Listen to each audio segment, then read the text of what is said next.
arrivato anche un altro graditissimo ospite che è Silvano Lazzarin, apicoltore, fa parte di Apimarca, il quale appunto si collegherà anche a quello che abbiamo detto noi, condividere, amare, aiutare. Prego Lazzarin, com'è la situazione anche per quanto riguarda la natura, le api, questo bene prezioso che forse qualcuno non ha ancora capito bene l'importanza di questo insetto? Prego.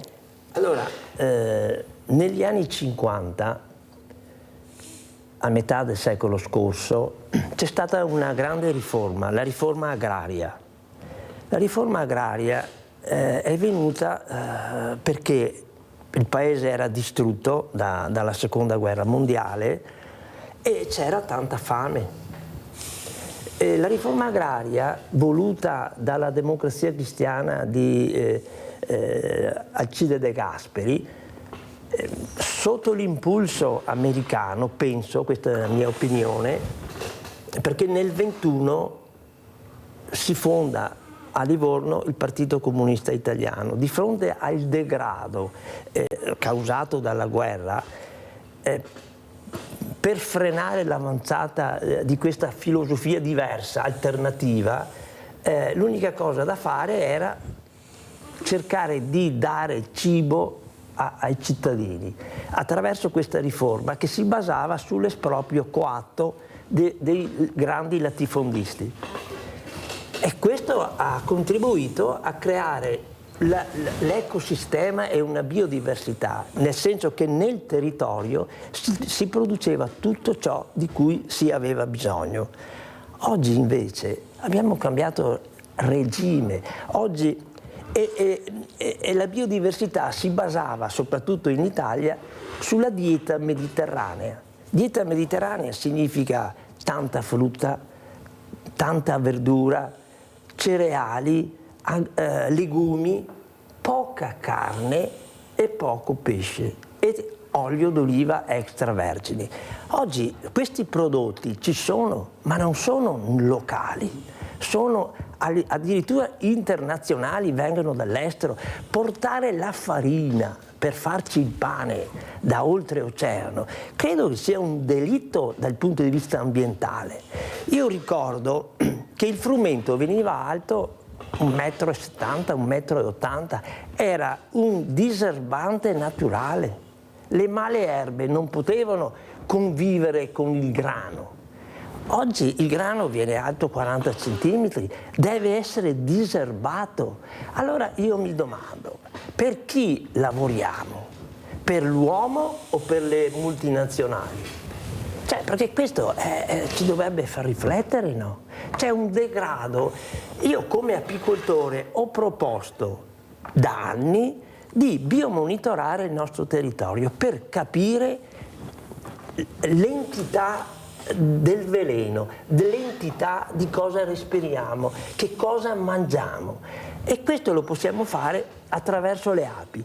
Però ci sono degli studi sia in Francia che anche qui in Italia, in provincia di Treviso, alcuni anni fa, dei genitori di una scuola che frequentano i loro figli, siccome sono circondati da vigneti, hanno deciso di far analizzare una ciocca di capelli sia a loro, in quanto genitori, a 32 genitori e a 16 bambini. E se vengono fuori l'ira di Dio. Cioè, ora, se uno beve di più o si droga, gli controllano i capelli. Sul resto, cioè, la medicina preventiva non è la cura preventiva, è anticipare la cura. La cura è già un fallimento, cioè nel senso che noi dobbiamo curare. Dobbiamo curare. Preventiva è anticipare la cura. E allora dobbiamo eliminare tutte queste forme che ci possono inquinare. Ora, la biodiversità e l'ecosistema nella produttività significa avere un po' di tutto, perché se c'è un parassita, per esempio, qui si dice siamo invasi dai vigneti. perché si dice è la terra vocata per il vino, e invece non è così, perché la vite ha bisogno di 3 elementi, noi ne abbiamo 2. Noi abbiamo l'acqua, perché un ettaro di vigneto ha bisogno da 2 a 6.000, a 5.000 metri cubi di acqua, e questa c'è per il momento. Ha bisogno di un terreno adatto, e questo anche c'è, ma c'è bisogno della ventilazione che non c'è, e per cui le malattie fungine hanno pieno campo, cioè malattie fungine significa peronospora, significa l'oidio, significa la botrite, il marciume, non c'è problema, abbiamo la chimica. Ma ci rendiamo conto che ogni cittadino in provincia di Treviso si assorbe 4,5 kg, 5 di pesticidi?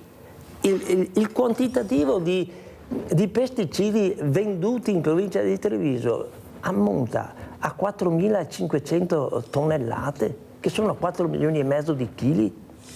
In Regione Veneto dice 15 milioni di chili. Però nel mondo, perché quando si parla di agricoltura, si parla di un'agricoltura purtroppo che è globale. Per cui la monocultura non è soltanto in Veneto, anche se in Madagascar, anche se in Canada, anche se ovunque. E nel mondo si consumano 3,5 milioni ogni anno di tonnellate. Se vogliamo creare una cloaca, continuiamo così? Cioè, dobbiamo mettere un freno a questa cosa, e la politica, ma anche il consumatore dovrebbe essere attento a questa cosa.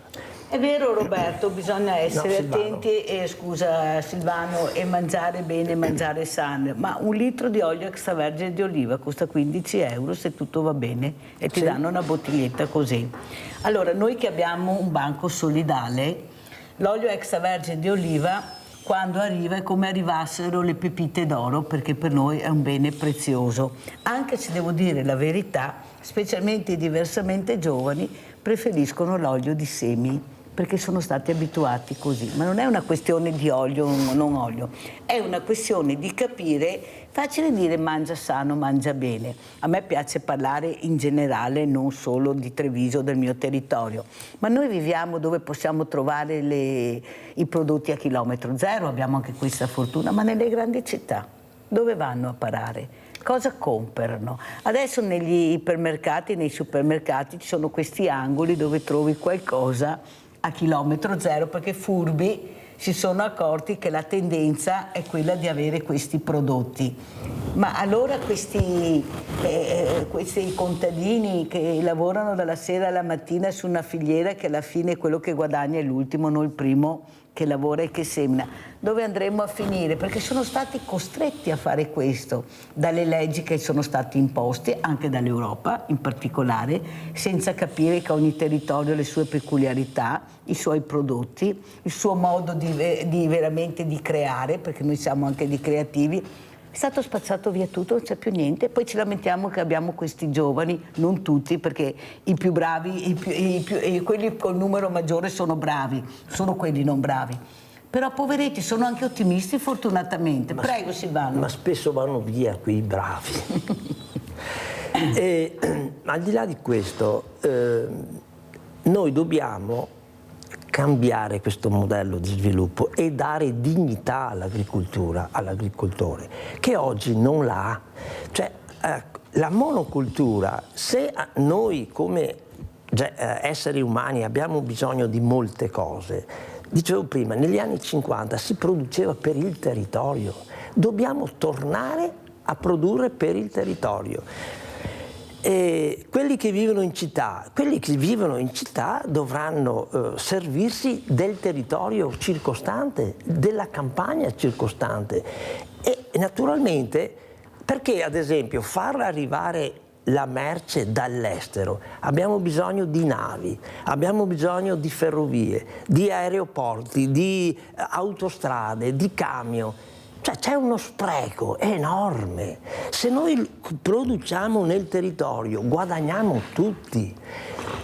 La monocultura fa business le multinazionali dei pesticidi e alcuni.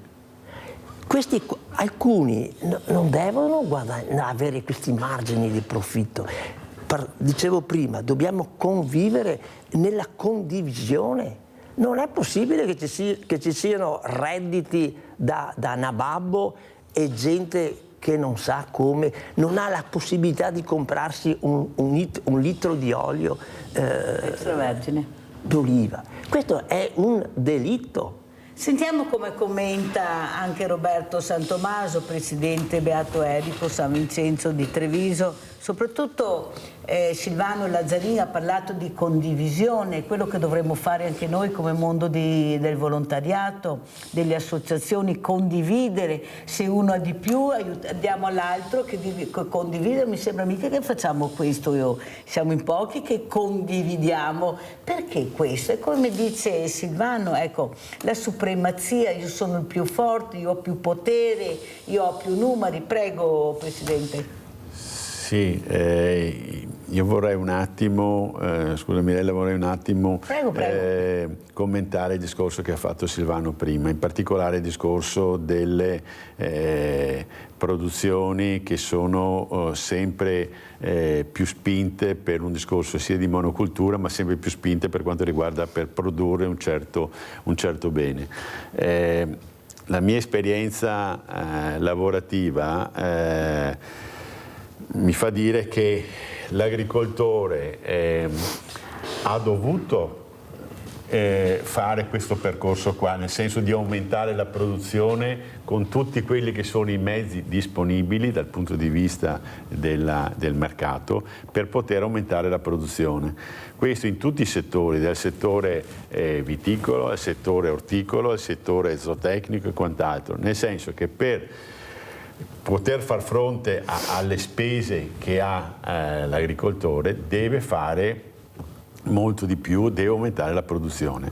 Se poi pensate che tra quello che prende l'agricoltore a quello che paga il consumatore, io vi dico, un litro di latte che oggi è sul mercato minimo a 1,50 €, va bene, l'agricoltore non prende più di 55-60 centesimi. Sì. Quindi vuol dire che c'è un gap da 55-60 centesimi a 1,50 €.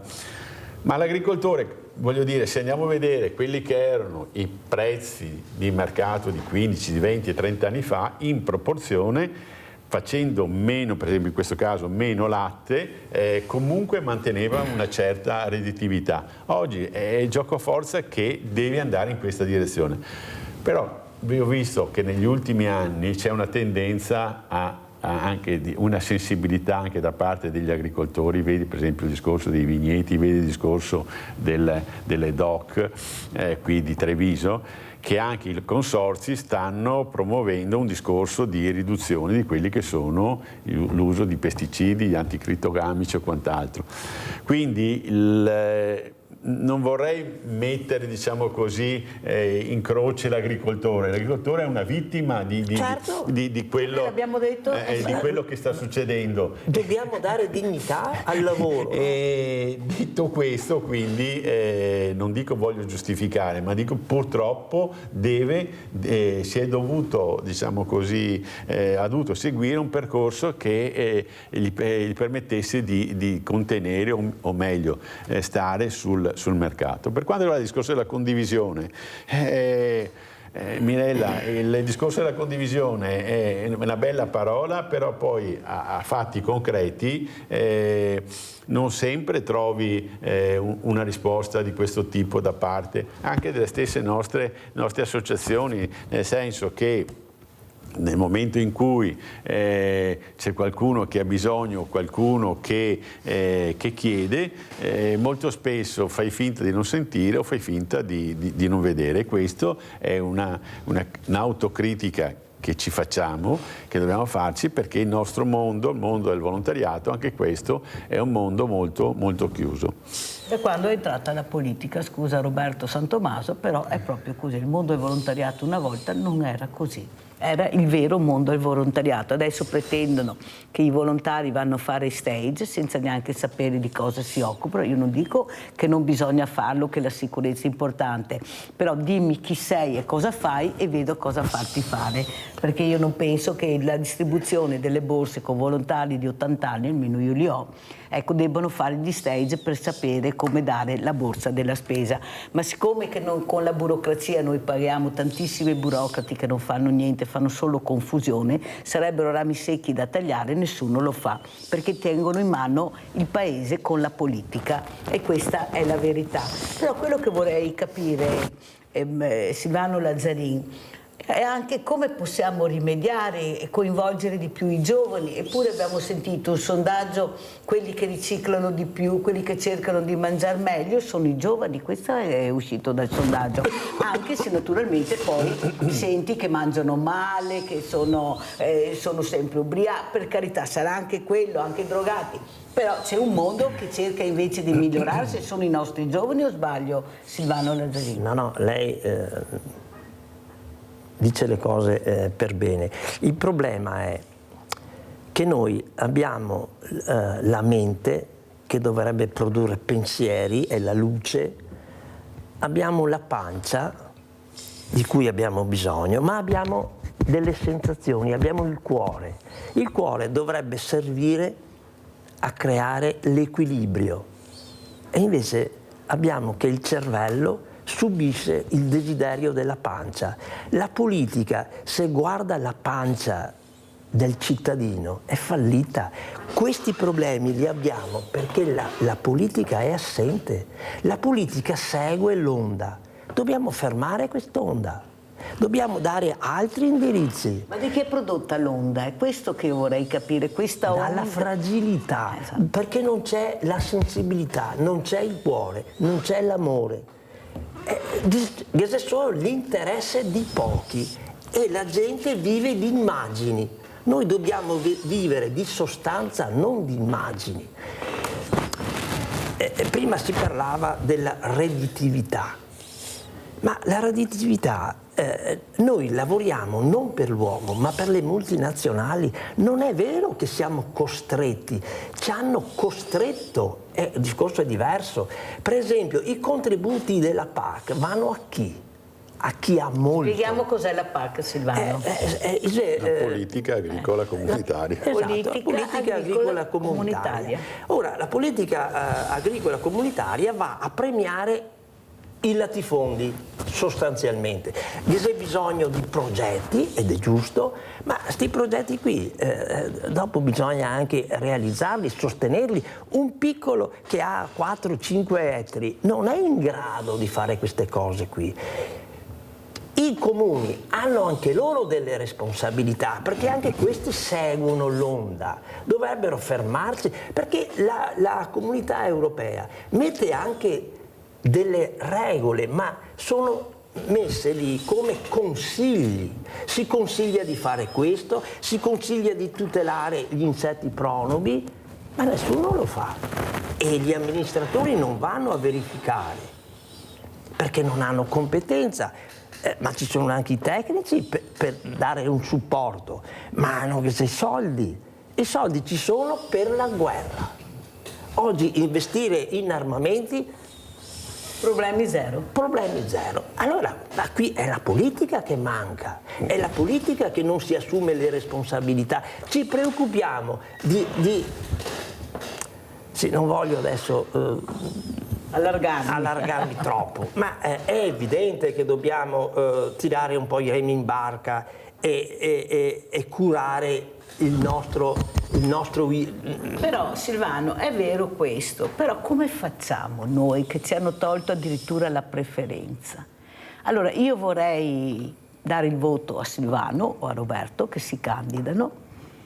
Io do anche il voto, perché penso che magari Silvano sia bravo a diventare assessore, magari, non so, sull'agricoltura, magari Roberto è sociale. Siccome dicono che possiamo decidere, no, vorrei che vi spiegasse.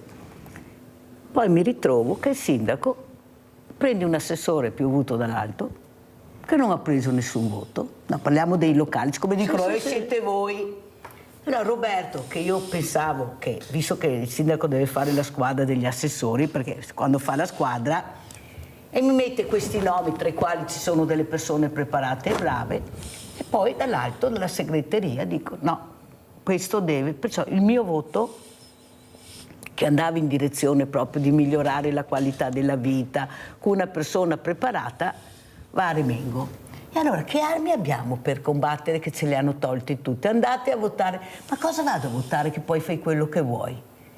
Le primarie non le facciamo? Noi non dobbiamo imparare una cosa, che non dobbiamo delegare, ci dobbiamo occupare. Io ti ho dato il voto, mi hai promesso questo, ma adesso ti tampino. Cioè, adesso ti seguo, adesso pretendo che tu mi renda conto, perché altrimenti, ma questo non lo devo fare io, dobbiamo essere organizzati, qui manca l'organizzazione, d'accordissimo, manca una scuola di partito, c'erano, le abbiamo distrutte, allora che sarà la volontà di qualcuno da qualche parte che ha voluto questo? Cioè, una volta ci si scontrava. Ma lo scontro non è la guerra, non è terrorismo, lo scontro è la fede, è una religiosità, vorrei dire, è un pensiero. E nello scontro abbiamo fatto la Costituzione. Sì. Dobbiamo attuarla. Perché non la attuiamo? Se noi attuiamo la Costituzione, questi problemi non ci sarebbero. Ognuno deve dare per quello che ha.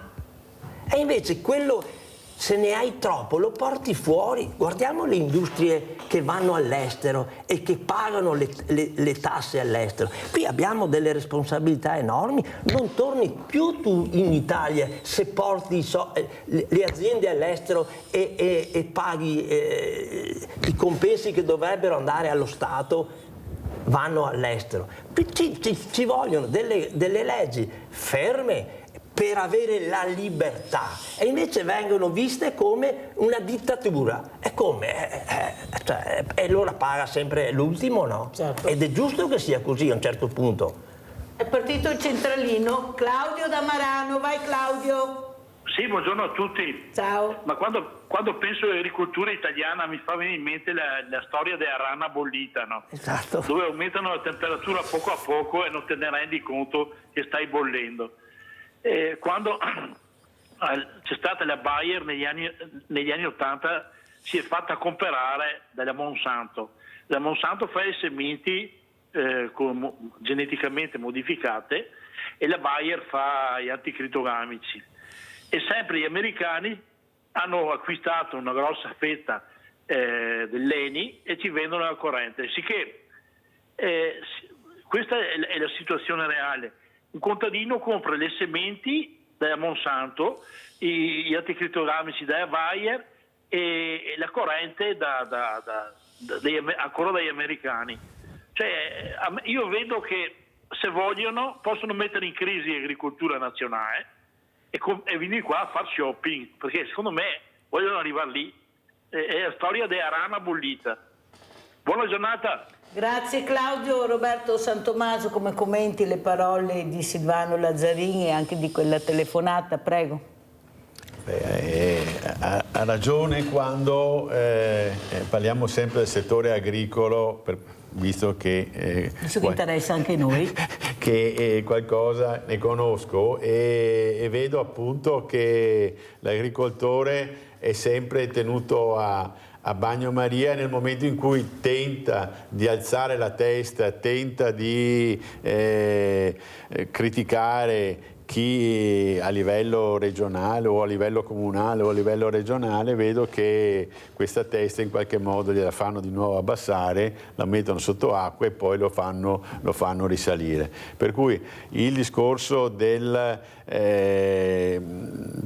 sì, è vero, non si può fare da soli, però è anche vero che non è facile mettere assieme tante persone per poter portare avanti un discorso di critica ovviamente propositiva e non polemica. Detto questo, condivido appunto l'intervento fatto dalla persona prima e dico il problema è quello di tenere sempre quello di dividere il settore. Il settore agricolo è diviso anche a livello di organizzazioni sindacali e quindi, detto questo, la divisione non porta che ad aumentare quella che è la capacità, quella che è il potere da parte, in questo caso, delle organizzazioni sindacali.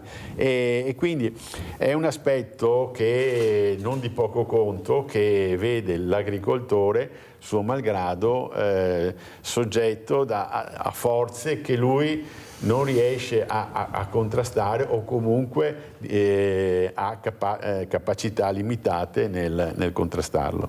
Infatti prima Silvano Lazzarin parlava di condivisione, e là è il grande problema, ma non riusciamo a condividere e soprattutto io sono convinta, Lazzarin, che siamo un popolo, specialmente il nord, dico c'è il profondo sud, ma c'è anche il profondo nord, molto chiusi, mi non vo combatta, silenzio, signor Parò, ancora adesso, scusa. L'indifferenza. Scusa, ancora abbiamo questo, cioè proprio ce l'abbiamo nel DNA, a mio avviso, infatti io dico sempre non chiedete scusa, è quello che dovete dire, chiedere, fare, però siamo questi e soprattutto ci hanno un po', io ho copiato una frase che ha detto un mio ospite tanto tempo fa quando è venuto, che siamo imbaucai, ha detto, siamo imbaucai. Poi ne ho sentito un altro, imbalsamai, nel senso che capiamo poco di quello che ci viene detto, nel senso che ce la raccontano bene, la sanno raccontare alle fragilità. È fragile, come faccio io a capire che mi sta raccontando una bugia? Politicamente non sono preparato, come persona non è che abbia frequentato certi salotti, culturalmente non ci sono perché stiamo parlando di una popolazione sempre più diversamente giovane che non riesce ad operare neanche i nuovi mezzi tecnologici, ma non gliel'hanno insegnato come hanno fatto in altri paesi, glieli hanno messi là. E vai, gli hanno detto lo speed, adesso abbiamo lo speed, guai se non hai lo speed, dove chiunque può entrare se glielo dai e portarti via tutto, parenti serpenti ad esempio, non so, mi viene in mente.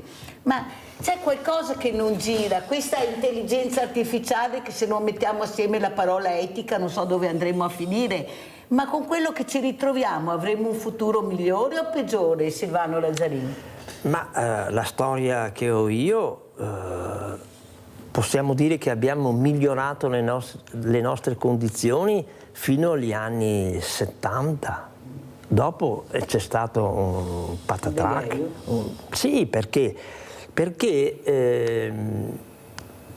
ci hanno spiegato la libertà.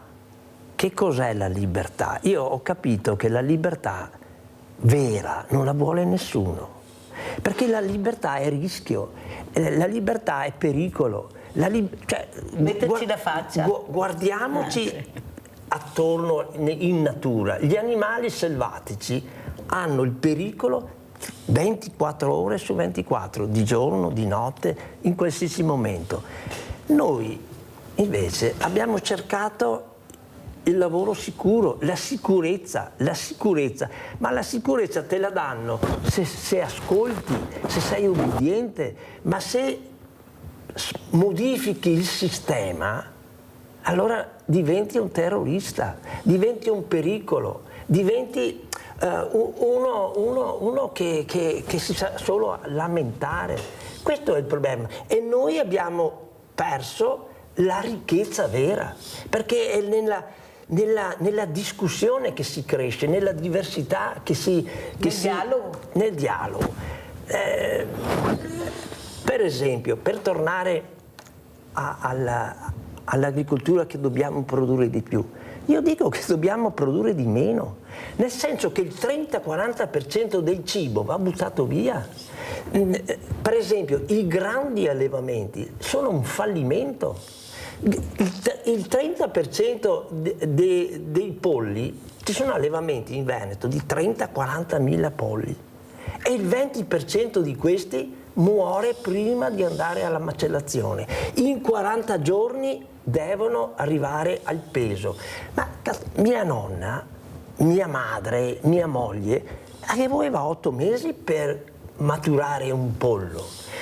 Ora, prima dicevo la dieta mediterranea, poca carne. Io non sono vegano, ma non vado a fare la spesa al supermercato per comprarmi la carne, che non so da dove deriva. Perché non c'è neanche quello scritto, No, che sarà Italia, ma mi voglio conoscere il titolare. Rinaldo da Venezia, vai Rinaldo. Ciao Mirella e buongiorno ai tuoi ospiti. Bravo a sto signor qua, barba bianca, e dice la verità. Avete a mettere in testa che la roba ti vende ai supermercati e adesso è etichettata, cioè provenienza, chi ti ha fatta. Quello è importante, non chi vende la roba come i porcelli, la carne, la roba che vende all'estero. E mette tutte parolette fine. Sono nato su un mercato nel 1944, ero già in mercato con mio padre in carrozzera, conoscevo tutti gli ortolani di Sant'Arasbo, Tre Porti, Vignole, Maramonco. Gente che lavorava, ma che aveva una produzione. Quando ti devi arrivare in mercato, nel 1950, ed era un profumo quella verdura che portava, come qua io stesso sulle terre vicino Treviso, che era roba dai cassi bassi. Adesso non c'è più il gusto, i fiori giovani non sanno cosa che mangiano gli altri da fiori, perché adesso c'è tutto uno, compra un pomo, una verza, e sa tutto il stesso gusto, e poi cava la roba, non la alza sull'albero, la cava crua, la mette sui frigoriferi e dopo non cresce più, non si fa più, e va marcia. Ed è vergognoso che il governo ne permetta. Siamo su un paese di ortolani, di contadini, va bene, e mettiamo la roba in frigo 2 mesi, 3 mesi, e la roba fuori aperta, bisogna mangiarla entro 3-4 giorni, non costaria i soldi che costa adesso, perché va marcia, bisogna venderla, come che era una volta. Adesso le semence non lega più i contadini, le compra il consorzio, tutti i robi, i beni, le robe, le dà tutto il consorzio. Ma dove siamo arrivati? Avremo contadini che sapeva cosa che era un frutto, bastava che lo sappassi in mano, un meon, bastava sapparlo in mano per sapere se era buono. Io tastava, e ora me la insegna anche a me, i contadini. Sappi il meon, non corre struccarlo o nasarlo. E il meon, quando che è pieno, che è pesante, che è pieno, vuol dire che è buono, perché ha la sua acqua, i suoi semi, è buonissimo. Adesso gli meoni, chi sa da mortadea, quei contadini nostri, se le olti in tomba. Grazie Rinaldo, fammi andare avanti, io sono anche in chiusura, vorrei vedere anche questo. Grazie Rinaldo caro, su questo servizio di Lega Ambiente Sile, puoi commentarlo con i nostri ospiti, poi li salutiamo. Meno Escherichia coli ma più PFAS. È questo il responso della 6ª tappa di Operazioni Fiumi, Esplorare per custodire, campagna itinerante realizzata dall'Ambiente Veneto con il supporto tecnico di ARPAV, che ha messo sotto osservazione i fiumi Sile e il Dese. L'eccezione riguarda invece i punti campionati a Santa Cristina e Casale sul Sile, dove il batterio fecale è stato invece rilevato in quantità leggermente superiori alla norma. La situazione è ancora critica sul fronte dello stato chimico delle acque, per cui abbiamo riscontrato anche con le analisi di ARPAV diversi sforamenti per erbicidi, pesticidi e i PFAS, per cui chiaramente c'è ancora molto da fare per attenzionare e quindi proteggere il fiume Sile. C'è una corresponsabilità tra cittadini ed aziende, ma queste ultime contribuiscono maggiormente all'inquinamento delle acque dei fiumi veneti. Sicuramente però la presenza di un tessuto industriale influisce sulla qualità delle acque, ma anche ricordiamo attentamente la presenza di aziende agricole, quindi e anche tutto l'impatto che hanno i reflui zootecnici ad esempio, quindi c'è il comparto della zootecnia sicuramente e del mondo dell'agricoltura ha un impatto importante. Una delle vittorie di Legambiente e di altre associazioni per la protezione delle acque è stata quella riguardante il ricorso contro l'espansione dell'aeroporto, ma molto resta da fare, anche se la nuova rete fognaria voluta dall'amministrazione ha certamente migliorato la situazione. Ma parallelamente anche tutelare la risorsa suolo, quindi evitare ulteriore perdita di suolo con nuove urbanizzazioni e nuove lottizzazioni che minacciano soprattutto le aree attorno dei fiumi di risorgiva, quali ad esempio Rio Fontanelli, la Botteniga o l'area della Storga. L'assessore all'ambiente e vice sindaco Alessandro Manera ricorda che l'obiettivo è quello di allacciare l'80% della popolazione alla rete fognaria. Più persone si allacciano e meno scarichi ci sono direttamente sul fiume. Non esistono più praticamente industrie insalubri che scaricavano nei nostri fiumi, se no commettendo dei reati. Vorremmo arrivare all'80% di allacciabilità a fine mandato, ci stiamo lavorando. Come ho detto, realizzare una rete fognaria e una rete idrica, perché contemporaneamente abbiamo fatto anche la rete idrica, perché c'era una dispersione altissima, non è mai una cosa amministrativamente che ti porta grandi abbracci e applausi, perché chiaramente va a realizzare qualcosa che sta sul sottosuolo e che crea disagi nel momento della sua attuazione. Allora, Roberto Santomaso, abbiamo visto questo meraviglioso fiume Sile che abbiamo la fortuna di avere a due passi, che forse non ci rendiamo neppure conto di quello che abbiamo in casa. Ecco, noi siamo abituati a vedere oltre, invece mai vedere quello che si potrebbe fare anche per rivitalizzare, per dare la possibilità anche specialmente ai bambini, ai ragazzi, ai diversamente giovani di frequentare questi posti, ma c'è tutto abbandono dappertutto. Se arriva il magnate e costruisce il grande centro urbano, la finanza, come dice, ma si potrà andare avanti con la finanza oppure si dovrà andare avanti capendo veramente che è un paese molto fragile in tutte le sue angolazioni con le quali vuoi guardarlo? Allora, io vorrei lanciare una lancia per quanto riguarda il settore agricolo come responsabile dell'inquinamento dell'ambiente. Se è vero che una parte può essere dovuta all'ambiente, è altrettanto vero che ci sono delle responsabilità in questo senso da parte è stato detto anche nel filmato, da parte soprattutto di quella che è la società civile. Il discorso della rete fognaria, anche qui a Treviso stanno lavorando da mesi per far sì che ci sia una rete fognaria e non più uno scarico delle acque nere sul fiume, in questo caso sul Sile. Ma ci sono industrie, nonostante tutto ci sono ancora industrie insalubri, e poi vediamo quello che succede anche in queste settimane dei disastri, quando piove, quando vengono giù le piogge torrenziali, che a causa dell'eccessiva, diciamo così, urbanizzazione da parte nell'ambito comunale, non solo comunale, vediamo che non ci sono più possibilità di scolo delle acque, perché i tombini sono chiusi, perché i tombini sono troppo, o meglio, le condutture sono troppo, hanno un diametro troppo stretto, e quindi questo comporta tutto quello che noi vediamo e purtroppo continuiamo a vedere, perché ci sono regioni, ci sono territori che vediamo che, non dico ogni anno, ma quasi, succede lo stesso problema. E quindi dico, sì, responsabilità da parte del settore agricolo, però guardiamo anche chi effettivamente inquina di più il nostro territorio. Allora, prima di salutare Roberto Santomaso, mentre Silvano Lazzaneri rimarrà ancora con noi perché è arrivato in ritardo, sentiamo la telefonata di Adriana da Jesolo. Ciao cara Adriana. Buongiorno Mirella e buongiorno ai tuoi ospiti. Stamattina vedo che parlate un po' di tutto e anche a pensioni.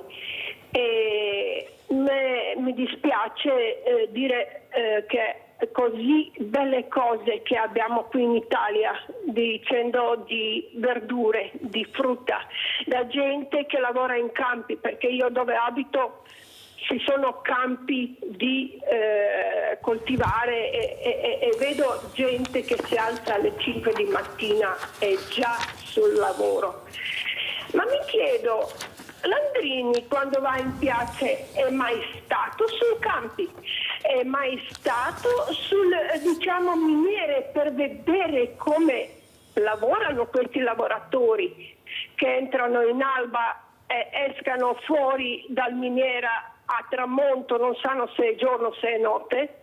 È mai fatto quelle cose per diciamo fare scioperi per cosa? Per chi? È mai controllato pensione, che io terzo anno non prendo pensione, 0 pensione a novembre perché mi togliano per modulo 7,30? È mai quello fatto? Mai controllato? Quello non è una vergogna di lui? Per cosa fa sciopero per il piazze? Per se stesso? Basta così, Adriana? Cosa dire? Mi chiedo quando sarà questo? Grazie. Loro lo sanno di scioperare per loro stesso, ho mai controllato quelle cose di noi. Grazie cara Adriana, sono le riflessioni che le persone fanno a casa. Bisogna anche capire e spiegare perché sono così arrabbiate, perché non gira proprio per le fragilità, non c'è niente da fare. Non gira, però bisogna anche capire che dobbiamo anche noi fare quel passo in più e cercare anche di vedere, come ha detto Silvano Lazzarin, di avere risposte da quelli che si occupano di queste cose, perché li paghiamo anche profumatamente, a mio avviso, e le risposte devono darcele e non cercare di sviare il discorso. Grazie a Roberto Santomaso, Presidente Emporio Solidale Beato Erico di Treviso, San Vincenzo. Grazie, pubblicità.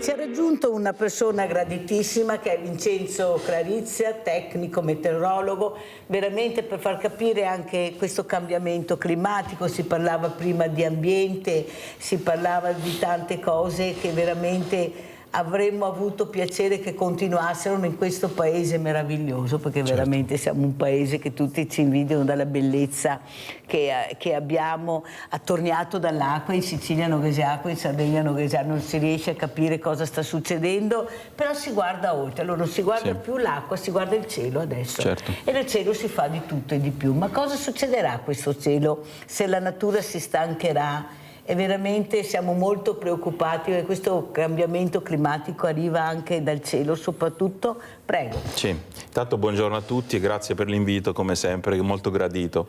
Diciamo che i cambiamenti climatici ormai è l'argomento principe, che se ne parla dappertutto, e nonostante se ne parli c'è ancora tanta gente che mette le bende davanti agli occhi. Purtroppo non è oggi che lo scopriamo, il cambiamento climatico è una realtà e bisogna prenderne atto, perché sono ormai decenni che gli equilibri meteorologici sono cambiati, il clima è cambiato nel momento in cui ci siamo accorti che le temperature medie annuali sono aumentate. Alcuni studiosi hanno parlato anche di 2 gradi sopra la media. Uno penserebbe 2 gradi sono 2 gradi, cosa saranno? Però a livello globale, a livello di equilibrio, 2 gradi sono tantissimi. E poi che si aggiunga anche alla temperatura del mare, che anche quella, purtroppo, le temperature delle acque superficiali sono aumentate di 1,5 gradi.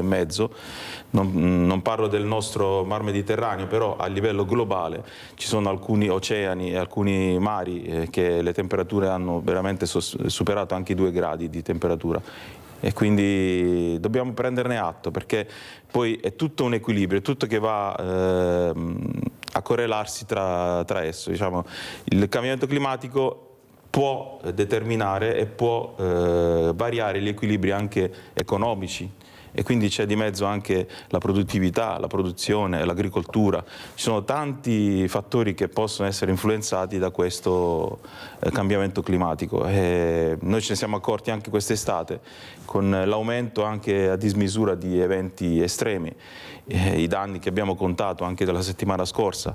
La grandine aresana, senza acqua, senza vento. Ci eravamo visti il 25 di luglio, presumo sì, era il compleanno di mia mamma, che ci eravamo visti il 25 luglio e abbiamo parlato, ci vediamo in autunno per vedere come è andata l'estate. Siamo stati profani, nel senso che purtroppo dal 25 di luglio abbiamo avuto ulteriori eventi estremi che hanno coinvolto la nostra regione, il Veneto, purtroppo anche con danni all'economia, danni a tutto il sistema economico. Però prima si parlava con Silvano Lazzarin, apicoltore soprattutto, di fare prevenzione. Allora, i ricercatori, gli scienziati che io ospito in trasmissione o che mi collego anche da diverse parti del mondo dicono che possiamo ancora farcela, però bisogna investire. Là non c'è niente da fare. Se tu vuoi fare prevenzione devi investire. Non le sembra, Clarizia, che andiamo da tutta un'altra parte?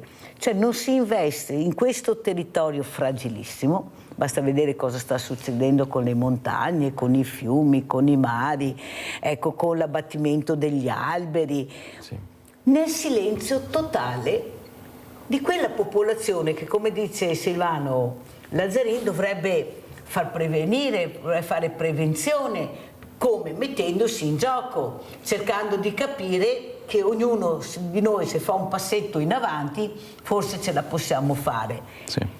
Ma non vedo che ci sia, a parte il mondo dei giovani che lo fanno, sono loro che protestano, sono loro che scendono nelle piazze, sono quelli che forse mangiano meglio di quello che pensiamo, sì, che sanno cos'è il riciclo, però i messaggi che vediamo sono altri, perché come dice Silvano, la politica guarda la pancia, invece di guardare il cervello è sicuro non ragiona col cuore. Allora dove andremo a finire in queste condizioni, Clarizia? Cosa succederà a questo pianeta meraviglioso? È proprio quello che dicevi prima tu, non guarda più il cielo, si guardano gli interessi. Ognuno deve fare la sua parte. Il nostro Silvano, per quanto riguarda le api, anche siamo proprio correlati con il cambiamento climatico, sicuramente avrà notato che ci sono dei problemi gravi, perché con l'aumento delle temperature, gravissimo, con l'aumento delle temperature purtroppo aumentano anche i parassiti, aumentano anche le malattie che coinvolgono, diciamo, le piante, e quindi non ci sono più quei nutrimenti che magari le api potevano trovare fino a qualche anno fa. Quindi a livello politico io non faccio politica per il momento, però per quello che posso dire da cittadino ci deve essere un po' più di sostegno e bisogna più parlare e andare sui fatti, non così al vento. Silvano Lazzarin, come commentiamo queste parole di Clarizia, esperto, che fa capire che bisogna veramente iniziare a fare prevenzione perché siamo messi veramente male? Ma io la farei a partire dal ripristino dell'agricoltura. Ai miei tempi, quando ero giovane, i campi erano circondati dalle casse di espansione, che erano dei fossati, dove che cos'era? Grandi siepi. Servivano perché servivano da tutori per fare le recinzioni, servivano per riscaldare durante l'inverno, per farci da mangiare, eccetera, eccetera. Con l'evento della tecnologia, il metano, il gas, a un certo momento hanno detto: a cosa serve la siepe? La siepe è fondamentale per l'ecosistema, perché la siepe crea quel microclima che è la vita, che abbassa la temperatura. Durante i temporali, perché i temporali grossi c'erano anche una volta, non con questa frequenza, ma questi fossati assorbivano tutta l'acqua in eccesso del campo. Non ci dovevano essere ristagni, perché nel ristagno la produzione muore, si riduce, e allora erano fatti un po' a schiena di cavallo, non so come dirle, no? E l'acqua scendeva in questi fossati e poi si disperdeva. Oggi li hanno appianati e l'acqua in eccesso scorre via. Poi l'utilizzo non i pesticidi, quello è un altro problema, dei concimi è un altro veleno, è una droga, perché esaltiamo la pianta, però diventa debole e per cui si alletta. Allora cosa hanno fatto? Hanno studiato per ridurre l'altezza. Prima si parlava del frumento, adesso il frumento è 40 cm. E negli allevamenti si fa il liquame. Il liquame è un altro problema. Allevamenti intensivi. Anche se si dice è il 90% di acqua, sì è vero, ma il 10% è sostanza fecale, sì, che contiene antibiotici, agrofarmaci, metalli pesanti e poi l'ammoniaca. L'ammoniaca è un gas che evapora, che inquina l'aria, e quella che assorbe la pianta va bene, ma l'altra non è il letame che si incorpora, che sviluppa il carbonio. Questa qui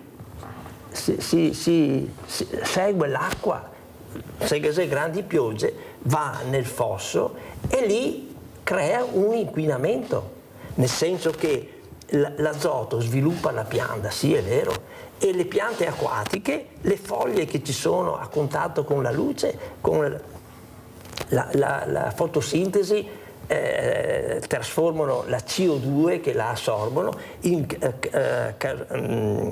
carboidrati e zuccheri e ossigeno che è materia di scarto. Questi due elementi che assorbono fanno sviluppare la pianta, ma le foglie sottostanti marciscono e allora l'ossigeno che c'è nell'acqua lo assorbe il marciume, e per cui abbiamo la moriade anche dei pesci. E qui l'agricoltura ha delle grosse responsabilità. Allora Clarizia, è partito l'autunno. Sì. Allora, se noi guardiamo e ascoltiamo dagli strumenti che abbiamo, farà caldissimo, farà freddissimo, poi tornerà il caldo. Che autunno ci aspetta? Cosa ci dice da un esperto? Perché sennò facciamo una confusione. Prepariamo i maglioni, ma dopo che il costume da bagno, perché torna il caldo. Non si capisce più niente. Allora, intanto possiamo dare il via al cambio degli armadi. Okay. Questo sì, perché sta per arrivare proprio questa settimana, l'ho annunciato infatti stamattina sull'ultimo post che ho fatto su Facebook, proprio da mercoledì, giovedì arriveranno delle correnti fredde da nord-est, quindi dalla Russia, e quindi aria secca, quindi ci sarà bel tempo, però sarà freddo, più freddo del solito. Quindi la prima decade di ottobre la vediamo con temperature sotto la media, stranamente, perché solitamente eravamo abituati alle classiche ottobrate, si chiamano proprio così, no? Quando avevamo anche delle giornate superiori ai 25 gradi. Quest'anno sembra che la stagione dell'autunno voglia partire con i suoi canoni, diciamo, ben precisi, quindi aria più fredda, secca, quindi bel tempo. Almeno non ci saranno disastri per la prossima settimana. Tutta la settimana, e addirittura da venerdì, sabato e domenica avremo delle minime attorno ai 5-6 gradi, quindi sarà indispensabile anche magari coprirsi con qualche giacca più pesante. Come dicevo all'inizio, cambio armadi in atto, perché anche i piumini magari per dormire ci sarà bisogno di... Infatti stamattina dicevo proprio a mia moglie che stanotte ho avuto un leggero freschetto, quindi magari da domani già iniziamo a mettere la trapuntina. Sì. Un'altra cosa importante da capire: quanto influenza il tempo su quello che sono anche le nostre abitudini, perché io sono molto preoccupata col problema dei diversamente giovani, fragili, di fare il vaccino anti-influenzale, perché con questi sbalzi di temperatura, perché adesso appunto abbiamo la maglietta leggerissima, fra un giorno, e se non sei accorto, per questo serve fare anche prevenzione con questa trasmissione, ecco, ti prendi un malanno e se non sei vaccinato l'influenza rischi grosso, perché è veramente pericolosa. Mettetevelo in testa che è pericolosa. Chi può si vaccini, almeno da quello che dicono gli esperti che ho, ma soprattutto questo tempo che cambia in continuo. continuazione, ma queste armi, tutti questi bombardamenti con questi missili, perché nessuno ci spiega, ma qualcosa nell'aria arriva Purtroppo anche a noi, perché non si riesce a capire, ma nessuno dice mai niente, si guarda lontano, non si capisce nel cielo cosa stia succedendo, e questo cambiamento climatico che può dipendere anche da queste armi terribili che veramente, perché ormai le guerre ne abbiamo tantissime in tutto il mondo, non è che ne abbiamo 2 o 3, ne abbiamo. Sì, una buona percentuale è causata, il cambiamento climatico è causato anche dagli armamenti, quindi dall'abuso purtroppo delle armi e dei missili. Questo purtroppo è constatabile, è già accaduto anche negli anni 40, quando c'è stata la guerra mondiale, e adesso si sta verificando nuovamente. Volevo agganciarmi anche al discorso del signor Silvano, prima parlavamo anche di agricoltura, no? Bisognerebbe anche tornare un po' indietro a prendersi cura di come era una volta l'agricoltura. Io sono perito agrario, quindi prima di fare la meteorologia ho studiato quindi anche l'agricoltura, l'agronomia, e i sistemi di allevamento del bestiame e di coltivazione delle piante una volta era molto più sano e faceva meno male all'ambiente. Adesso non so se avete notato, io lo sto constatando negli ultimi anni, aumentano a dismisura anche questi pannelli fotovoltaici. È pieno. Ci sono alcune regioni, anche in Trentino, dove prima c'erano impianti di meleti, adesso ci sono impianti fotovoltaici. Perché? Come parlavamo prima degli interessi, il fotovoltaico fa guadagnare di più e anche non ha problemi, diciamo, di una grandinata oppure una pioggia, un brutto tempo. È green, dicono che è green, però non sanno che purtroppo questi fotovoltaici provocano dei problemi anche a livello atmosferico, perché il fotovoltaico cosa fa? Non è altro che un pannello che viene messo, posizionato sul terreno, e quindi il terreno non ha più diciamo assorbimento, non c'è più la luce. La vita. Abbiamo Luigi da Casale, poi continuiamo con Clarizia e con Lazzarin. Vai Luigi. Buongiorno. Buongiorno. Ringrazio intanto la trasmissione per il contributo che dà, specialmente per quel che riguarda l'ambiente. Ecco, volevo dire, e io ho sentito l'intervento di Lazzarin, no, di Silvano, che mi sembra che c'entri il problema al 100%. Sulla questione dell'inquinamento, ma sulla questione anche di cambiamenti climatici, ecco, che ormai se arriviamo in ritardo, no? Ecco, volevo dire, io sono d'accordo anche sulla questione che bisogna prevenire, ma prevenire, io so che il Lazzarin Silvano è già una vita che si batte e quindi fa prevenzione tramite tutto quanto il discorso degli apicoltori.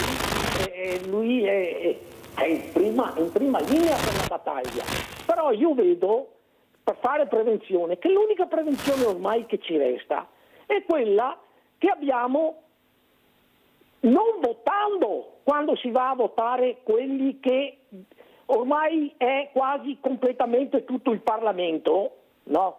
Non votarli, e votarli chi parla come Lazzarin, ma come parla Lazzarin è come penso io, e quando ci presentiamo al cospetto degli italiani per il voto prendiamo l'1,5 forse per cento. Ecco, perché l'alternativa a sto andazzo è solo, deve essere svolta ormai solo, ci resta solo che il voto. Quindi bisogna, quando si va a votare, è là che si fa prevenzione, nel senso di Lazzarin.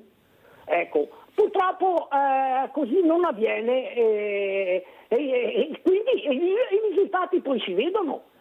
Con i cambiamenti climatici si vedono, poi qui parlano ad esempio sulle alluvioni, no, e sui crolli in montagna, sulle frane, che ci sono le bombe di acqua, che ci sono le nutrie che mangiano gli argini dei fiumi, che ci sono i verdi che impiantano gli alberi sul letto dei fiumi, che i verdi poi non so dove cazzo siano andati, ecco, mi scusi il termine, ecco. Però tutto deriva dal cambiamento climatico, da quel che noi consumiamo, dall'energia che abbiamo i combustibili fossili e andiamo avanti con il gas e andiamo quelli che creano il buco sull'ozono praticamente con la CO2 e quindi poi piove di più, la terra si riscalda di più, ecco, i ghiacci si sciolgono, i mari si alzano e vengono qui i monsoni. Ormai qui in Italia ormai siamo a livello dei monsoni dell'Asia, dell'Africa, ecco, questo è il risultato, però purtroppo la gente dice non si venga, al momento non ci danno il voto, non danno il voto a Lazzarin. Grazie Luigi anche per le riflessioni che hai fatto, molto importante sentire a casa cosa ne pensate. Devo andare avanti Luigi. Allora Lazzarin, cosa rispondiamo? Ecco, la persona per bene, la persona che veramente cerca di impegnarsi, però scusate se lo dico, non è che sia vista così bene nelle segreterie dei partiti.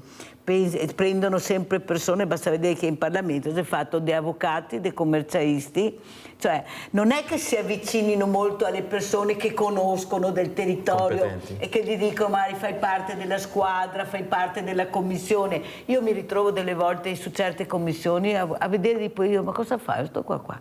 Cioè, ma di cosa parlo con questo?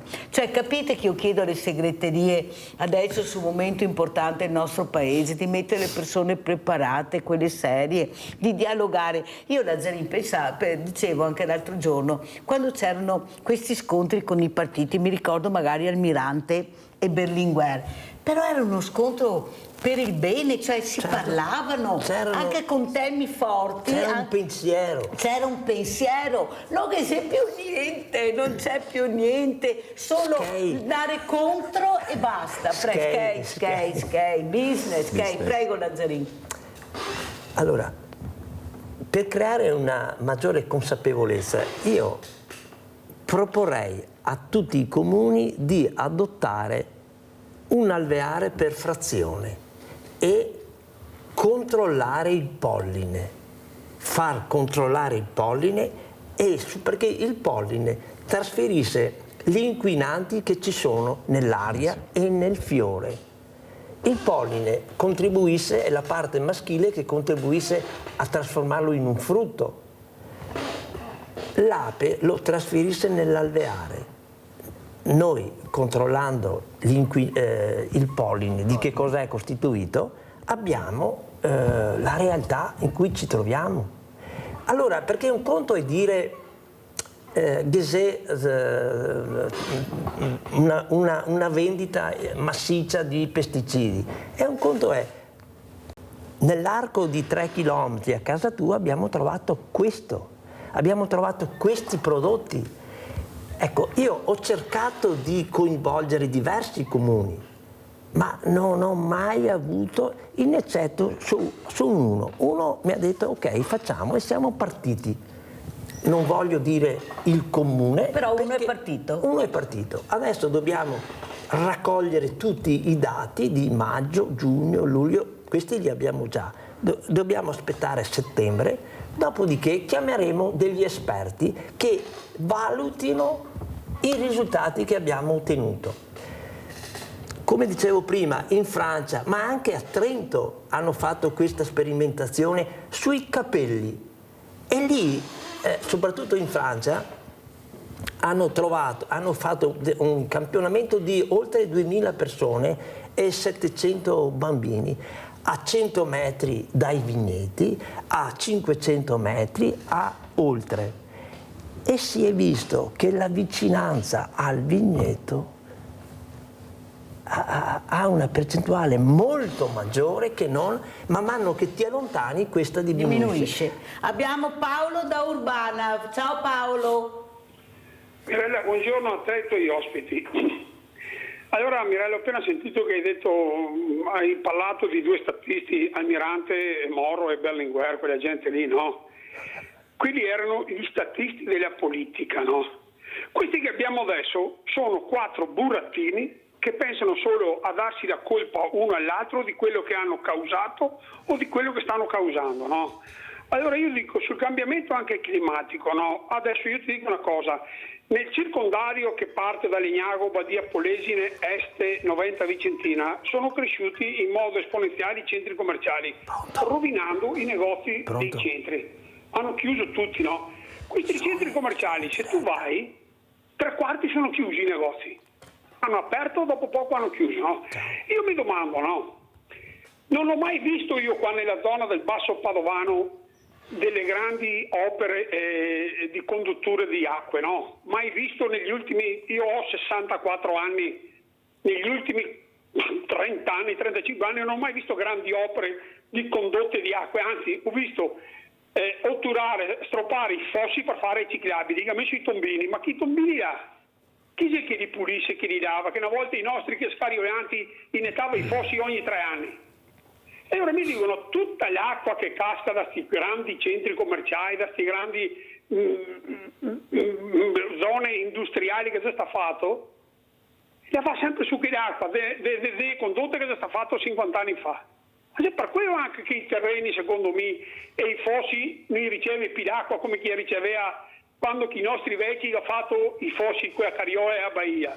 Adesso con le palle meccaniche e quei consorzi di bonifica non siamo buoni da mantenere questa pulizia dei fossi, dei letti di fiumi. Guarda Mirella, adesso non ricordo quando, ma ho ascoltato una sera un discorso su una televisione nazionale di un politico, che sti politici qua, sti politici che è a capo dei Verdi Sinistra, Bonelli, Frattoiani, i politici pagano per far niente. Non sai neanche parlare, non sa dire niente. Guarda Mirella, concludendo, a voi che avevi i bianchi, e mi credo che una volta la politica ya parlava e si scontrava, ma ora alla fine si cattava per fare gli auguri. Quello che dice un po', per arrivare alla carrega e si scontra uno con l'altro, si dà colpa a uno con l'altro, dai mai fatte che ha fatto uno e anche l'altro. Allora, siccome noi altri italiani siamo un grande popolo, gli italiani sono un grande popolo, mi dico che è ora da finire la torna in giro. Perché le tasse le paghiamo, mi devo pagare le tasse sul stipendio, se devo pagare le tasse sulla pensione e nonostante che da 5 anni che sono in pensione mi manda anche da pagare ancora un resoconto sul TFR che oggi fa 5 anni fa. Cioè, e ti schiai va butta via non so dove, va butta via. Guarda, penso tante robe, ma è meglio che a casa perché ti dirò un po' che è la volta. Grazie. Della nostra politica attualmente. Grazie caro. Ciao Mirella e buongiorno ai tuoi ospiti. Grazie caro Paolo, grazie veramente, sono riflessioni importanti che fanno da casa, dovete imparare a parlare, a partecipare, a dire, a chiedere. Ecco, io quando vedo questi politici che vengono fermati, cioè tentano questi giornalisti di parlare, di sentire, cioè sono altezzosi, sono veramente delle volte anche prepotenti. E io dico sempre, ma sono pagati quei soldi nostri. Il giornalista fa il suo lavoro, avrà diritto di chiedere, ma non c'è solo il Parlamento. Tu esci e io posso fermarti perché ti pago profumatamente. E se non riesco ad avere le parole dove eri, te le chiedo dopo. E invece noi, qua lo dico sia a Silvano Lazzarini, ma voi a casa, Madonna, passa il senatore, mamma mia, l'onorevole, aiuto, inchini. Cioè non ci siamo, ma siamo così noi, non c'è niente da fare, siamo così noi. Scusa signor Paron che ho sbagliato ancora adesso, scusa, non andiamo da nessuna parte, dovete svegliarvi, sentire quello che abbiamo detto. Prima Adriana se la prendeva con i sindacati, ma perché non ve la prendete con i politici che hanno permesso questo, che hanno fatto queste regole del gioco? Guardate che veramente se non ci fossero i sindacati, ognuno faccia le proprie riflessioni, ma chissà cosa succederebbe. Voi non avete idea di cosa succederebbe. Non ti tiri neanche più stipendio a pensione, te lavori a 0 lire e dopo che ti finì orangiate. Clarizia, allora parliamo di tempo. Ecco, di neve ad esempio, questa neve tanto sognata, abbiamo sentito che ha iniziato a nevicare nel Bellunese, ecco, questa neve servirà, non servirà, perché dicono che bisogna che nevichi molto prima, che poi si sistemi. Quanto importante è la neve?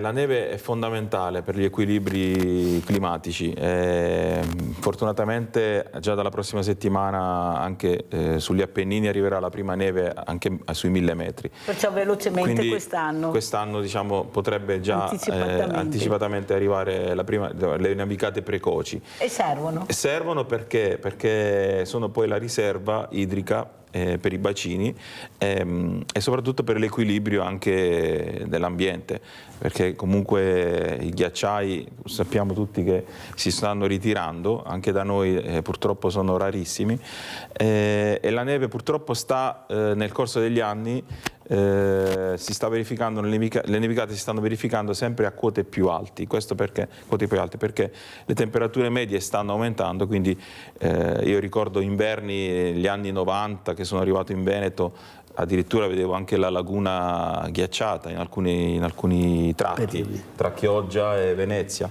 Io mi ricordo, scusate la parentesi, le fiere di San Luca, io da piccolo andavo con la sciarpa, i guanti, il cappotto, nebbioni che non si vedeva niente, freddo, ed erano i primi di ottobre, perché quello è il periodo, è cambiato tutto. Anche lo scorso anno, si ricordo un episodio bizzarro, eravamo alle fiere di San Donate del Rosario, c'era la gente che vendeva le castagne che purtroppo ha dovuto cambiare, tutto andava a vendere gelati, perché non c'è più freddo, il freddo di una volta, e le temperature aumentandosi, quindi la quota neve gradatamente sta salendo, quindi le nevicate che una volta si avevano quando il grande Bernacca, i baroni lo annunciavano, dicevano nevicate a quote basse, nevicate anche in pianura.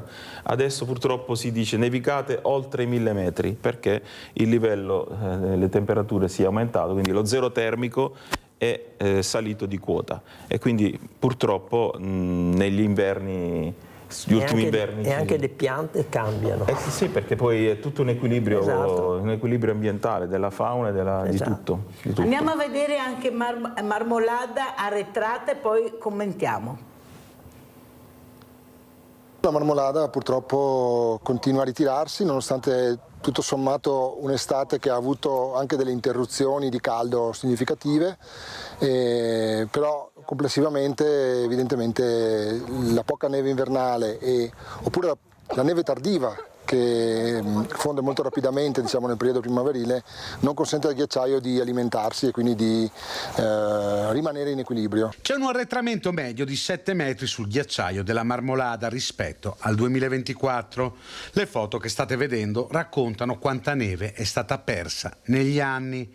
Il dato emerge dalla 7ª campagna glaciologica partecipata sulla Marmolada, promossa dal Museo di Geografia dell'Università di Padova, che ha visto la collaborazione dei ricercatori dell'università, l'ARPAV col centro valanghe di Arabba di Belluno, il Comitato Glaciologico Italiano, e che ha permesso di raccogliere dati aggiornati fondamentali per continuare il monitoraggio del ghiacciaio principale delle Dolomiti e comprendere meglio l'impatto dei cambiamenti climatici a scala locale. Anche oggi sulla fronte di Serauta abbiamo avuto ritiri da 12-4 metri, quindi il ghiacciaio continua ad arretrare, ma soprattutto continua a perdere volume, e si vede sempre di più il divario tra la neve e la pista che viene protetta dai teli e la superficie del ghiacciaio che scende sempre di più. I dati raccolti dimostrano il continuo ritiro del ghiacciaio. Era il 3 luglio del 2022 quando il crollo di un seracco causò 11 vittime. Sulla Marmolada gli scienziati continuano a registrare dati preoccupanti, confermati dalla tendenza osservata negli ultimi 20 anni, nonostante alcune fasi relativamente fresche, anche in questo periodo estivo, con una nevicata che ha imbiancato il ghiacciaio a fine agosto. Va rivisto inoltre il sistema sciistico e degli impianti di risalita. Alle mie spalle ci sono i teli protettivi, teli in polipropilene, quindi teli materiale plastico che poi rilasciano comunque residui anche sul ghiacciaio. Ovviamente sono efficaci per mantenere la neve dannata sulla pista da sci, non servono sicuramente a salvare il ghiacciaio, ma soprattutto il punto di domanda è fino a che punto continuare a mantenere una industria dello sci che dal punto di vista, diciamo così, dell'equilibrio ambientale e climatico è sempre più pesante, sempre più dissipativa dal punto di vista dell'energia e degli impatti. Noi dobbiamo fare la nostra parte e capire queste parole. Io vi faccio ascoltare le parole degli esperti, cosa dicono. Cercate di capirle bene. Allora, Lazzarin, cosa diciamo? Cosa vuoi che ti dica? Anche qui è il turismo di massa che io metto sotto accusa. Cioè, il turismo... Cioè, a Venezia, se al periodo del carnevale arrivano milioni di persone, è il sistema per distruggere la città. Cioè, bisogna che gli ambienti siano rispettati. Per esempio, adesso saltiamo in palo in frasca, la legge che ti permette di andare a caccia sui parchi, è la stessa cosa, no? Cioè, certi ambienti vanno tutelati. Cioè, in montagna non potremo andare in massa a sciare. La pista di bob, che si parlava prima, quello è un disastro ambientale. La neve artificiale, cioè, puoi sciare se la neve c'è. Sì. Se non c'è, vuol dire che non devi andare a sciare. Vai a camminare, vai a funghi se vuoi, vai a fare altro, vai a leggerti un libro. Ma non puoi pretendere di andare a sciare perché l'albergo. Ho capito che il contadino quando arriva alla grandine che cosa fa? E si acciappa. O si assicura, anche l'albergo si assicuri. Se non viene la neve non arrivano i clienti. Cioè, questa è la libertà. Noi non dobbiamo garantire nulla. Noi dobbiamo garantire l'essenza della vita, quella sì, il pane, l'acqua pura, il cibo sano, questo dobbiamo garantire, non il superfluo. Qui abbiamo un'economia che si basa sullo spreco. Allora Clarizia, l'ambiente è proprio questo, un ambiente sano, specialmente io sono molto preoccupata per i giovani, prima parlavo appunto con Lazzarin quando ero piccola che c'erano queste farfalle enormi, bellissime, ecco questi ragazzi non vedranno le margherite così vi ricordate, il profumo dei fiori, di moghetto, di viola, ti senti più niente? Cioè anche se c'è il fiore ma non sa più da niente perché giustamente il terreno non è più quello di prima. Sì. Allora per ritornare a un ambiente, ecco diciamo non come una volta perché a mio avviso sarà impossibile, ma per migliorare, ecco dove bisogna investire Clarizia per un clima che veramente riesca a respirare e farci respirare un po' meglio. Sì, bisogna tornare alle origini, tornare indietro, fare un passo indietro, non andare avanti. Il progresso ci porta regresso.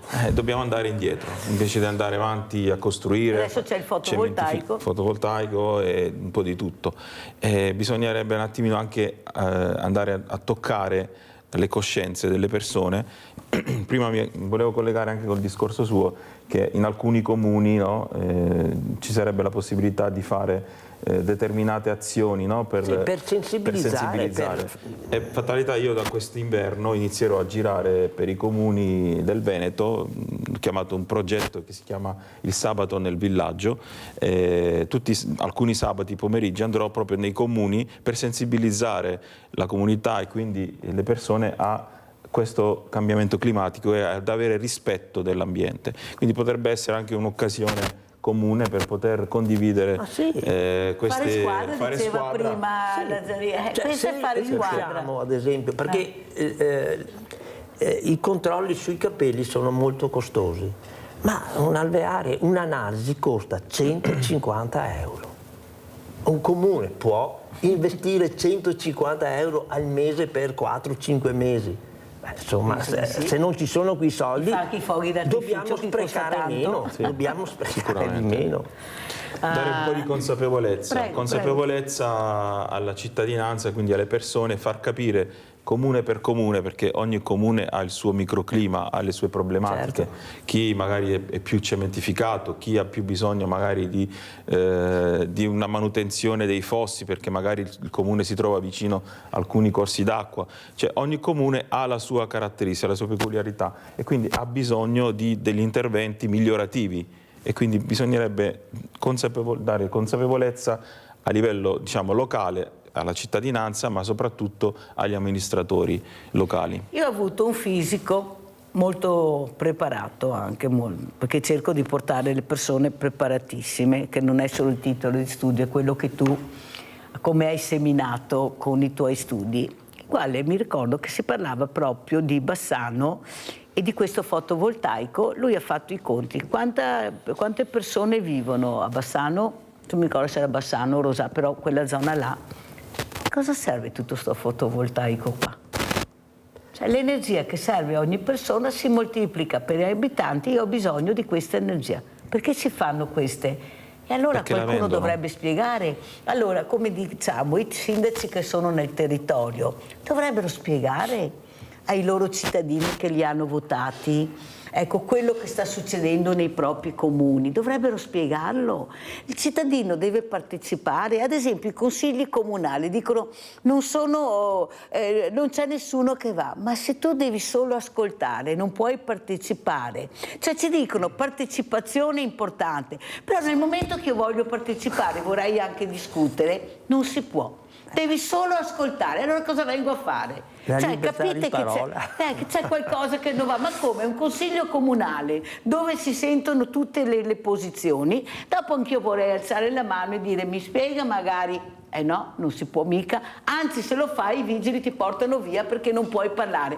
Ma allora quando possiamo parlare direttamente con gli addetti ai lavori, dove c'è la maggioranza ma c'è l'opposizione, tu senti anche come...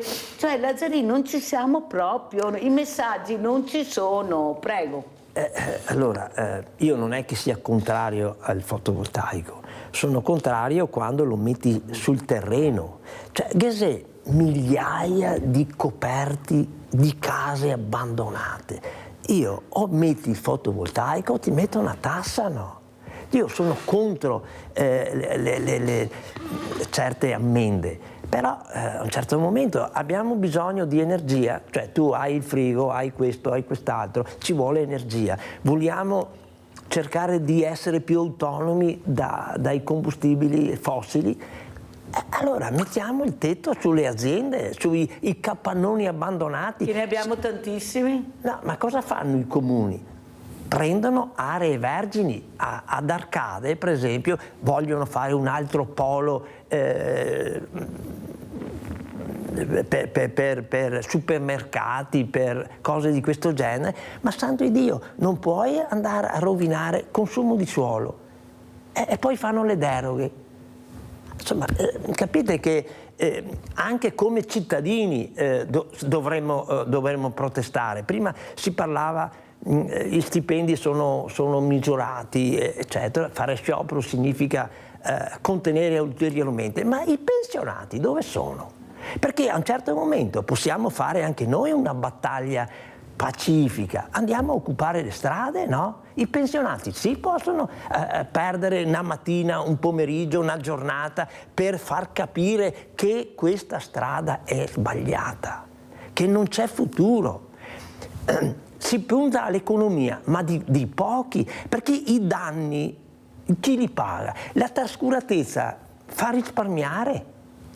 Adesso, domani, ma dopodomani pagheranno i nostri nipoti? Anche perché il politico fa i danni, ma poi lui va via e i danni ce li paghiamo noi, è il problema. Io vorrei vedere se li facessero coi soldi loro, se avessero fatto tutti i danni che hanno fatto, se pagassero di tasca propria. Il problema è che... No, hanno fatto le leggi per non pagare. Per non pagare. Allora, Clarizia, come ci saluta? E con quale messaggio, che appello vuole fare alle tante persone che ci stanno ascoltando? Allora, per quanto riguarda la meteorologia, io dico di seguirmi, di continuare a seguirmi, perché oltre a fare meteo facciamo anche diciamo scienza, quindi divulgazione scientifica. Oggi benissimo con Lazzarini, vero? Oggi sì, siamo, è vero, no, ma di solito sempre in trasmissione qui da te c'è sempre da imparare, c'è sempre da dare dei messaggi positivi alla gente.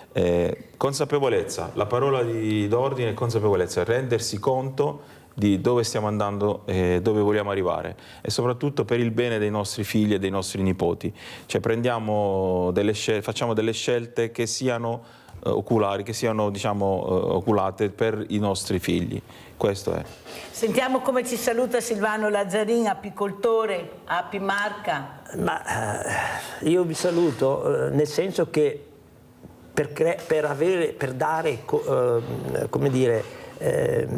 avere consapevolezza, dobbiamo anche seguire delle direttive che sono un po' controcorrente, perché seguire la corrente non possiamo migliorare. Controcorrente abbiamo il tempo, controcorrente significa andare in salita, e andare in salita ci si stanca, è bene sedersi, respirare a fondo e poi riprendere, perché alla fine avremo una visione più lontana. Se invece andiamo con la corrente, andiamo nella buca, andiamo nell'abisso e da là non esci più. Finché c'è tempo cerchiamo di andare in salita, di spingere. Io ho proposto questo biomonitoraggio che potremmo benissimo collaborare con la questione anche ambientale e climatica. Perché? Perché stiamo distruggendo la biodiversità. Le siepi sono importantissime. In 15-20 anni abbiamo perso oltre 6.000 chilometri di siepi in Veneto. E con queste parole ringraziamo anche Silvano Lazzarin, grazie ancora a Vincenzo Clarizia. Pubblicità.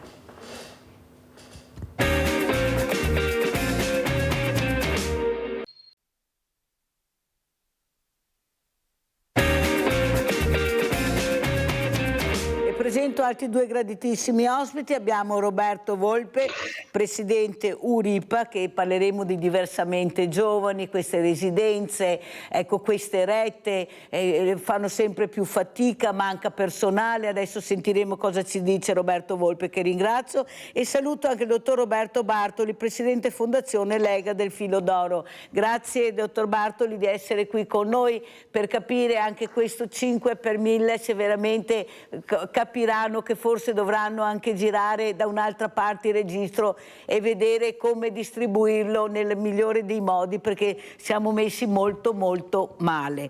Allora Roberto Volpe, cosa sta succedendo a questi diversamente giovani? Non si trovano più OSS, non sono medici, strutture poche, liste d'attesa tante. Com'è la situazione? Volpe cosa spera dalla politica? Adesso ecco, dovranno dare anche delle risposte, perché tutti si candidano, tutti faranno tutto, staremo molto meglio, ma alla fine poi faremo i conti con noi stessi. Prego Volpe. Anzitutto grazie dell'invito, buongiorno Mirella, a tutte le telespettatrici e telespettatori. Lo abbiamo sotto gli occhi di tutti. Guardate, faccio io una domanda a lei. Sente parlare nei programmi politici anche delle prossime elezioni regionali di questo tema? No. Il fatto che il Veneto sarà, come tutta l'Italia, travolta dall'invecchiamento della popolazione, io non sento nel dibattito politico assolutamente parlare di invecchiamento della popolazione, di quali saranno le conseguenze di questo invecchiamento, che avrà ripercussioni non solo nell'economia sanitaria, ma anche nell'economia come la conosciamo. Guarda, io sto seguendo anche cosa avverrà questa settimana, c'è il grosso summit di Confindustria su Vicenza, le due Confindustrie, Vicenza e Verona, faranno un'assemblea che forse è una delle più grandi della storia di Confindustria Veneto. Ho visto i temi e non sono attenzionati, quindi noi non abbiamo il potere decisionale, noi stiamo solo segnalando alla politica, all'economia, alla società civile quale sarà l'impatto. Oggi 10.000 famiglie che hanno un anziano in lista d'attesa per una struttura per anziani, sono 10.000 famiglie, facciamo anche che il 50% abbiano problemi veramente gravi, sono 5.000, non sono 5.000 anziani in lista d'attesa, sono 5.000 famiglie prigioniere della condizione non autosufficiente del familiare che hanno a casa. E guardate che essere in lista d'attesa per un posto letto in una struttura per anziani non è la stessa cosa che essere in lista per una cateratta, sono due cose completamente diverse. Avere un anziano in condizione di non autosufficienza, magari malato di Alzheimer, oggi vuol dire destabilizzare una famiglia, tra l'altro una famiglia che non è più quella di una volta, perché spesso ci troviamo di fronte a famiglie che i figli sono forse 1 o 2 per nucleo familiari, molti sono lontani, alcuni sono separati, ci sono 1000 difficoltà, però quello che è drammatico è la disattenzione della politica. Noi infatti faremo come associazione un appello ai candidati che speriamo avere a breve, che si presenteranno a governare questa regione per i prossimi 5 anni, chiedendo conto loro prima quale per loro sarà il peso di questo tema nel loro programma. Abbiamo Roberta da Postioma. Ciao Roberta. Buongiorno Mirella, buongiorno a tutti. Io sono a casa per un piccolo intervento che ho avuto, sono un'operatrice sociosanitaria, lavoro in una struttura della zona e mi fa piacere sentire voi che parlate di questi argomenti, perché infatti siete gli unici. Io lavoro in una struttura e la situazione è allarmante, forse dire poco. Gli OSS rientrano continuamente dalle ferie, dai riposi, fanno di tutto e di più, doppie notti anche sacrificando le feste sacre, ma purtroppo per esigenze bisogna far fronte a tutto, ma nessuno si occupa di questi problemi e gli anziani saranno sempre di più. Io non so proprio come si farà, come la popolazione diciamo anche della mia età farà per i propri genitori, perché alla fine sono i nostri genitori e saremo noi, chi ha una certa età, a fare i conti con questi drammi. Infermieri pochissimi e molto anche, diciamo, conta anche la parte economica, non veniamo riconosciuti e questo forse per diciamo quelli più giovani è un grosso problema, perché un uomo non può farsi, un ragazzo di 30 anni non può farsi un futuro con certi stipendi che a volte sono veramente vergognosi. Bisogna puntare sempre al pubblico, ma non tutti ci riescono, i posti sono limitati e quindi chi fa i conti magari con certi altri, diciamo così, datori di lavoro purtroppo gli stipendi sono bassi e i sacrifici tanti, perché lavorare tutte le feste, le notti, fare doppi turni, rientri eccetera, a volte veramente uno ci pensa tante volte, magari a una certa età non hai altre prospettive, ma i giovani fanno i loro conti perché il futuro lo devono pensare quando sono giovani naturalmente, quindi fare certi sacrifici a volte veramente uno ci pensa tanto. Vi ringrazio per lo spazio, grazie mille, buona giornata a tutti. Grazie a te Roberta, noi cerchiamo di fare almeno con questa trasmissione il possibile per parlare di cose che vi interessano. Il problema è Volpe, che anche durante la giornata dell'Alzheimer non ho sentito tutto questo sollevamento di scudi.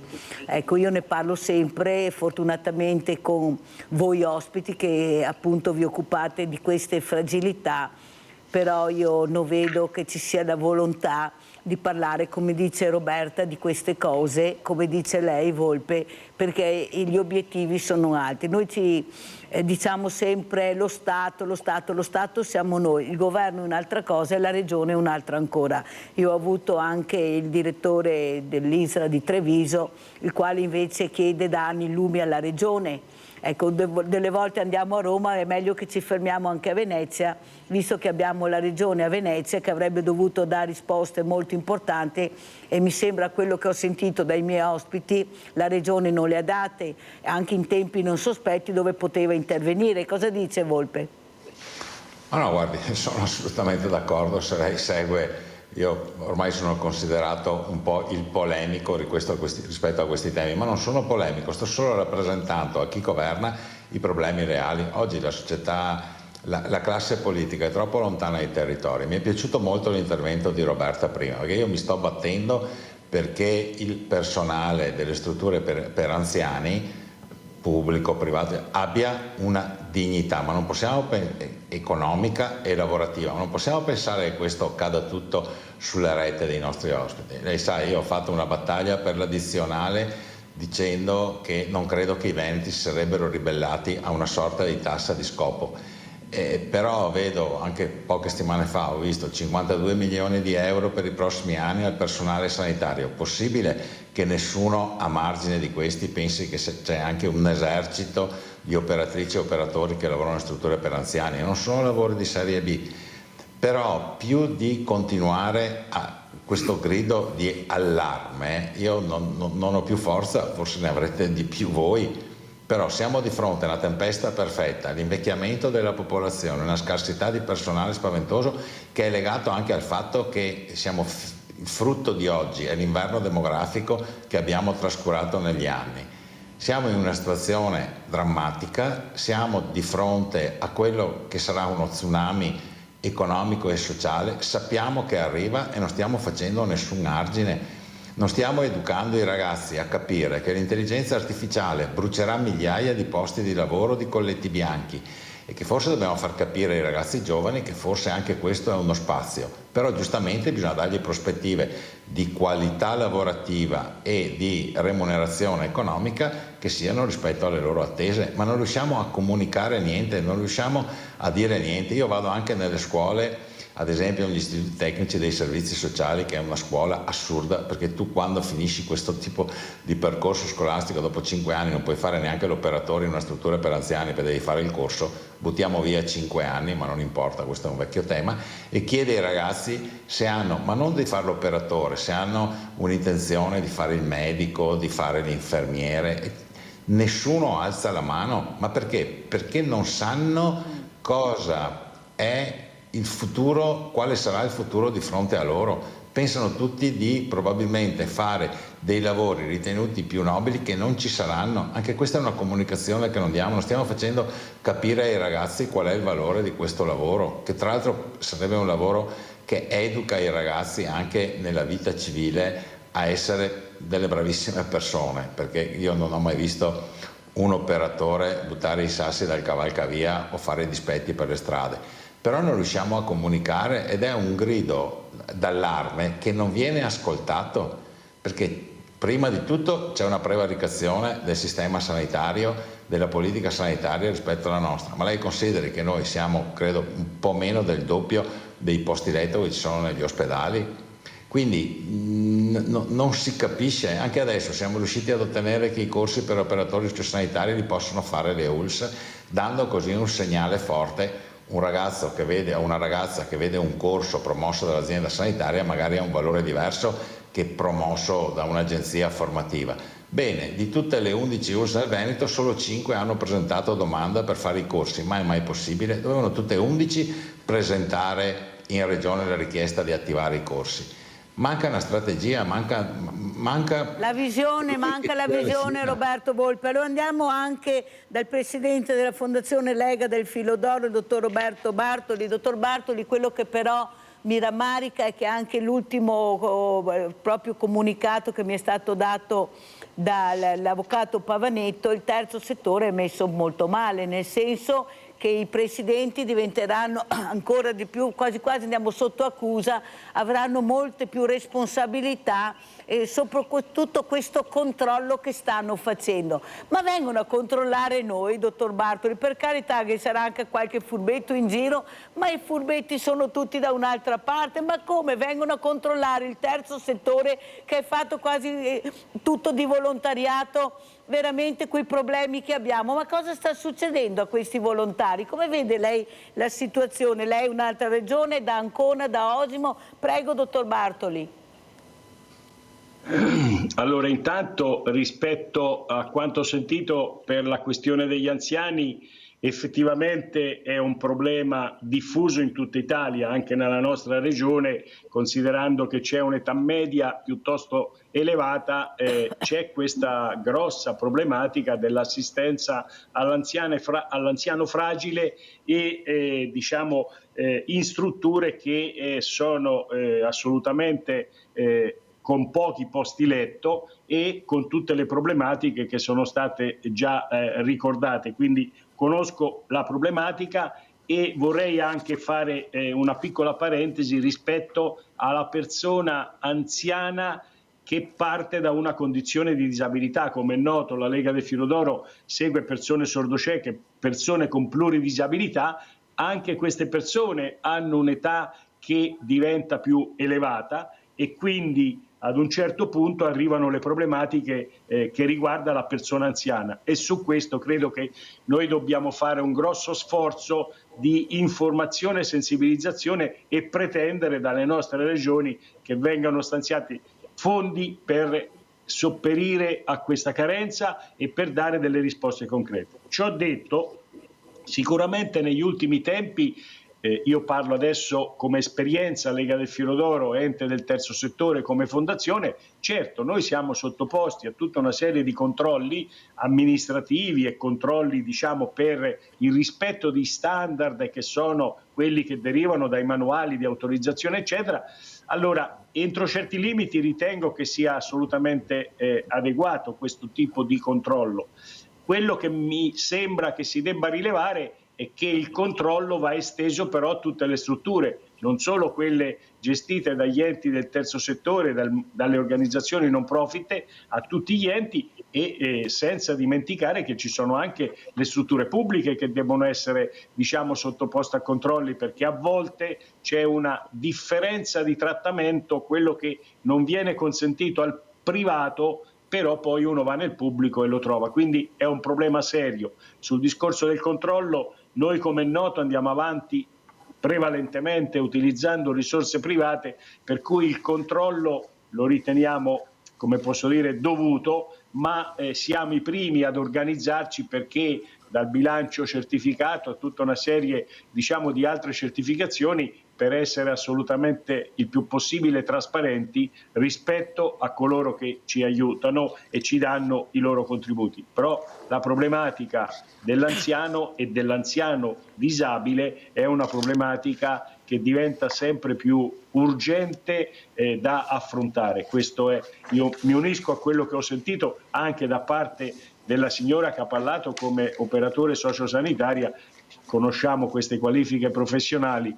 È un lavoro difficile, è un lavoro impegnativo che oggettivamente non trova un riscontro anche in quello che sono le retribuzioni previste dai contratti nazionali. Quindi è tutta una situazione che va approfondita e sulla quale chi fa comunicazione, voi la fate, è bene insistere perché questi messaggi devono arrivare a coloro che si apprestano a governare le nostre regioni. Noi abbiamo proprio in questi giorni le elezioni regionali, fino ad oggi pomeriggio, il Veneto mi sembra che sia più avanti, ma c'è un ricambio e quindi è giusto che chi ambisce ad avere certe posizioni abbia chiaro che tra i tanti problemi esiste quello degli anziani e degli anziani più fragili. Avete fatto delle richieste a questi due candidati che oggi avremo gli esiti, si sono presentati per essere rieletti oppure essere eletti? Cioè, avete pensato anche di sentire che risposte davano, visto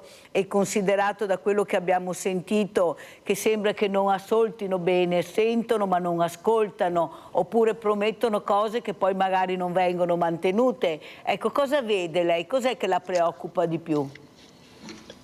Ma mi preoccupa che in questo momento, cioè sotto il periodo elettorale, devo dire che quanto viene detto non, lascia un po' il tempo che trova, nel senso che si fanno tante affermazioni ma poi bisogna vedere nella concretezza. Io credo che soprattutto a livello locale noi possiamo rapportarci in modo diretto con chi poi va ad amministrare la regione, in questo caso gli altri enti locali, per significare quali sono veramente i problemi, perché poi voglio dire quello dell'anziano fragile è un qualcosa che tocca tutte le famiglie e, come è stato già ricordato, le famiglie di oggi sono profondamente diverse dalle famiglie di qualche decennio fa e quindi laddove c'è bisogno di un intervento la famiglia interviene, ma con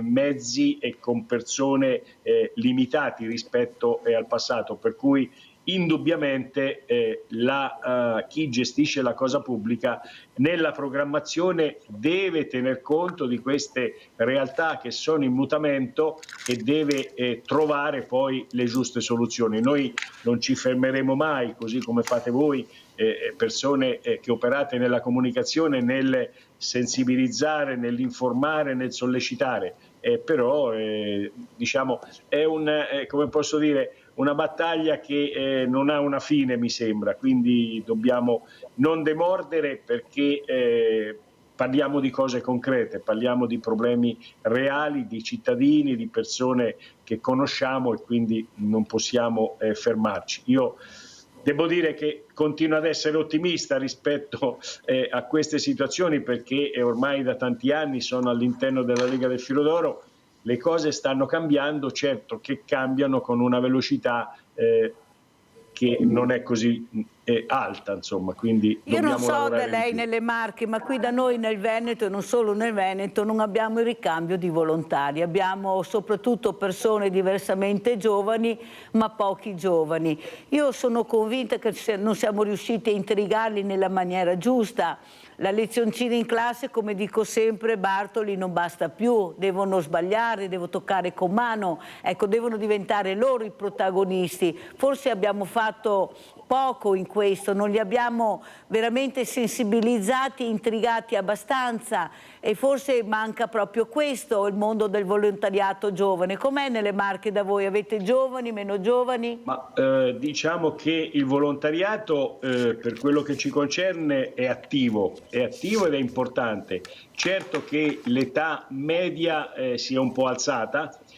Ci sono persone che si dedicano al volontariato nel momento in cui cessano la loro attività diciamo lavorativa, ben vengano naturalmente, però ci sono anche dei giovani. Quello che credo le nostre organizzazioni, io parlo in prima persona per chi si occupa delle problematiche legate alla disabilità, noi stiamo facendo tanto e possiamo ovviamente fare di più, partendo, come è stato ricordato, andando nelle scuole, andando negli ambienti sportivi, cioè andando dove i giovani ci sono, per intanto far conoscere l'esistenza di alcune problematiche, far conoscere che esistono organizzazioni che cercano di dare delle risposte, e per far questo hanno bisogno e di personale preparato, ma anche di un'azione diciamo di volontariato che va ad integrare le figure professionali. Per quanto riguarda le figure professionali, certo che in questo momento forse c'è un'attenzione elevata rispetto ad altre forme di impiego, nel senso che lavorare, come è stato ricordato, in situazioni di turni, sabato, domenica, giorno, notte, senza possibilità diciamo di interrompere, perché poi ne va del servizio e delle risposte che devono essere date, è molto impegnativo. Io credo che dobbiamo riuscire a valorizzare tanto cosa significa svolgere un certo tipo di professione piuttosto che un'altra, che sono tutte nobili naturalmente, ma quando noi parliamo di servizi alla persona parliamo di un qualcosa che obbliga il professionista a un coinvolgimento più forte. Quindi far vedere anche questi aspetti, che credo che per coloro che poi si dedicano a queste professioni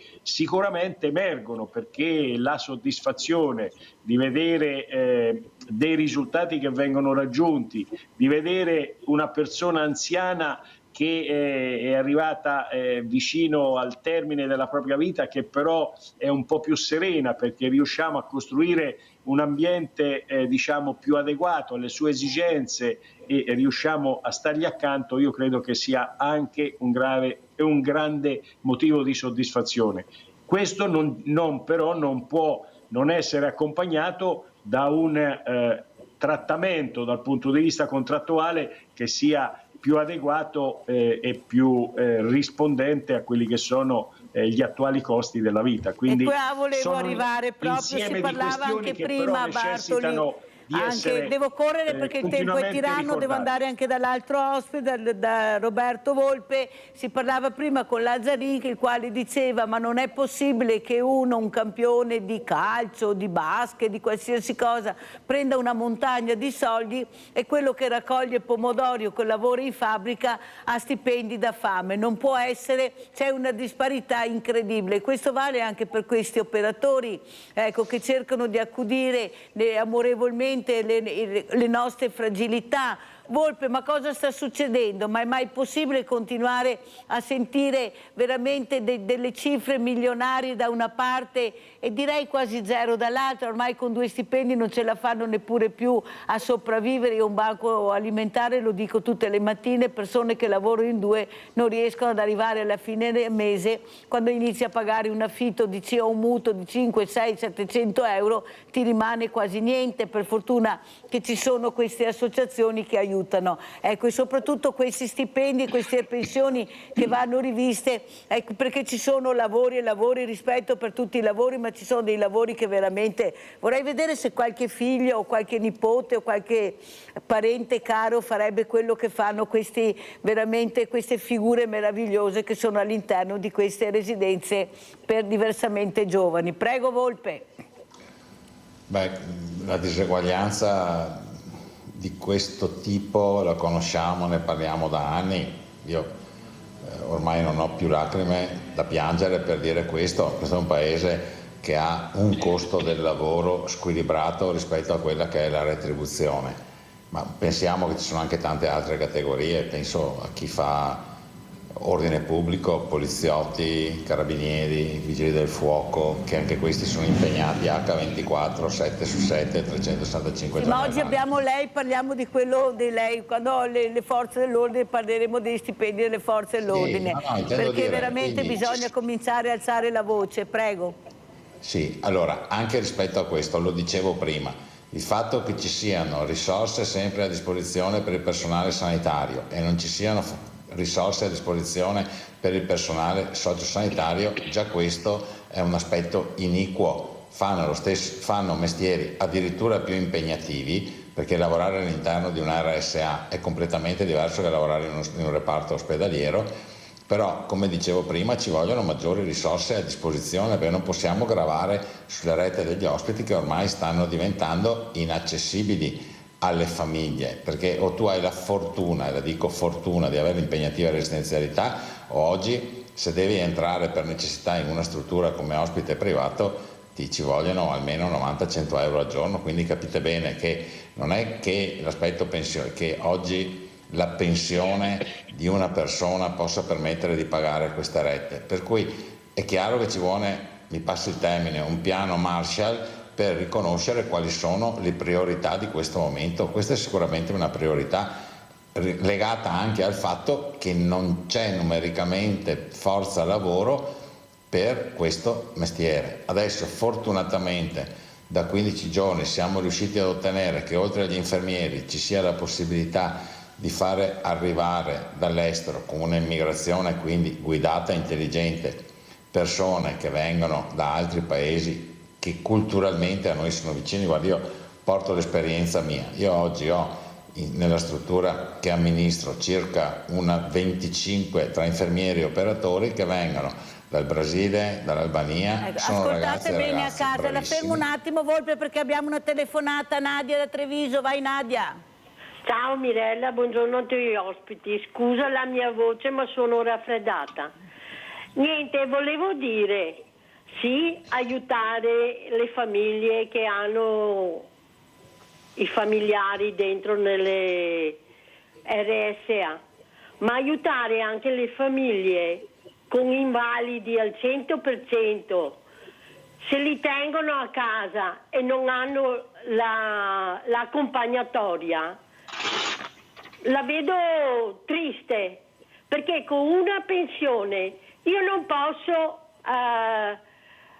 pensare di pagare una persona che venga nei momenti che non sono a casa, che devo andare fuori a accudire mio marito. Io devo fare le mie cose, però non ho nessuno che rimane con lui. Io devo rimanere sempre a casa e se no fidarmi di andare a fare le spese o cose, e lasciarlo qua da solo, perché io dalla pensione non posso ricavare e pagare una persona 10 euro all'ora. Dovrebbero capire anche questo, e le commissioni devono fare il suo lavoro e giudicare la persona anche sulle carte, quello che ti dice il familiare, non solo quello che vedono loro. Grazie, arrivederci e buona giornata. Grazie a te Nadia, questi sono i problemi che vivono le famiglie che non hanno la possibilità di pagare altre persone per veramente cercare anche di dare sollievo a tutta la famiglia. Ma cosa sta succedendo nel nostro paese? Forse abbiamo guardato, come dicevano prima i miei ospiti, invece di camminare abbiamo voluto volare. Guardate dove siamo arrivati volando. C'è il caos dappertutto, nelle scuole, negli ospedali, nelle residenze, dappertutto. Cosa è successo, Volpe? Ma questo che ha sollevato la signora adesso è un tema importante, che è il tema dei caregiver, no? Cioè il fatto di riuscire anche ad aiutare le famiglie attraverso contribuzioni a chi si fa carico dell'anziano. Oggi la situazione è talmente pesante che non c'è una soluzione, dobbiamo mettere in campo tantissime soluzioni.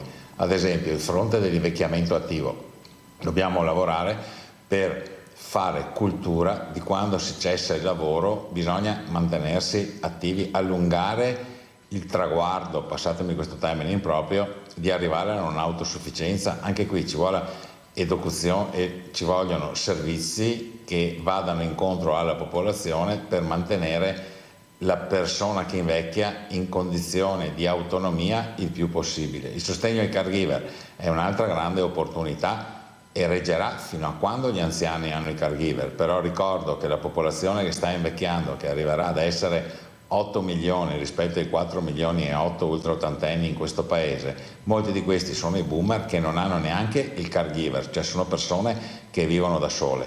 Quindi non c'è mai una soluzione a un problema, sono tante le soluzioni da mettere in campo. Dalla e questi anziani li hanno trovati, Volpe, andiamo a vedere, lo dico anche a Bartoli, queste Olimpiadi anziani, andiamo a Vicenza.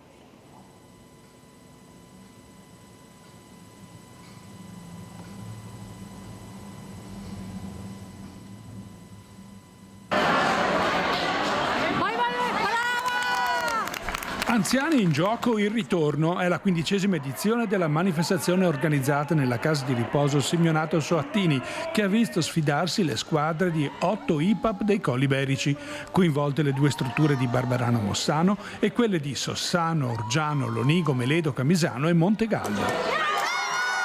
È un modo per fare squadra sia all'interno della struttura tra gli ospiti e i dipendenti e tra dipendenti, ospiti e familiari, sia tra le strutture. Inoltre viene coinvolto anche il territorio, perché nell'organizzazione della manifestazione vengono chiamate ad operare la Proloco, gli alpini, le associazioni di volontariato dei giovani, che creano così una sinergia che va a creare un clima di festa e di collaborazione. Le Olimpiadi degli anziani sono nate nel territorio iberico nel 2009 per far trascorrere una giornata diversa di festa agli ospiti, mescolando divertimento e agonismo. Un appuntamento molto atteso a cui le squadre si preparano tutto l'anno. La manifestazione è stata sospesa, l'ultima edizione è stata fatta nel 2019, poi a seguito del Covid non è più stata fatta e riprende appunto adesso. L'allenamento ai giochi aiuta i nostri ospiti a socializzare, a migliorare la qualità della vita, stimolando mente e corpo e rallentando così il decadimento cognitivo. Vengono interessate sia le aree sociali che le aree riabilitative dei nostri servizi, per far trascorrere una giornata diversa all'insegna del divertimento e della sana competizione agli utenti delle case di riposo, che hanno ancora molto da dare sia a livello sociale e soprattutto a livello emotivo, sia per l'esperienza ai giovani del territorio. Molto importante questo servizio, perché partecipare vuol dire vivere, vuol dire essere ancora complici di una certa comunità che si diverte, che gioca. Guardate che è veramente bello vedere questi giovani. Quello che vedo molto poco, e lo devo dire, Bartoli, sono le fragilità. assieme questo mondo inclusivo che non c'è, ecco, non riusciamo a stare assieme, ecco, mettiamo le etichette ma siamo ancora molto divisi, ecco, forse dobbiamo includere di più. Prego Bartoli, come ci saluta?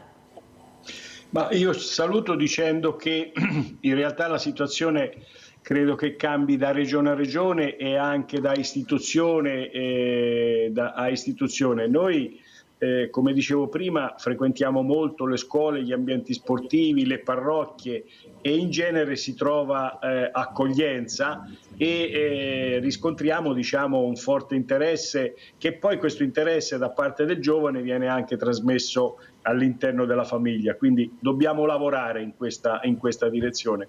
Certamente la parola inclusione è una parola molto impegnativa che poi viene declinata diciamo in modo diverso, ecco, dovremmo guardare qual è il vero bisogno della persona, in questo caso con disabilità, e quali sono anche i suoi desideri e le sue aspirazioni, cercando di andare incontro e di favorire al massimo che ciascuno possa avere una vita più adeguata alle sue condizioni e anche ai suoi desideri.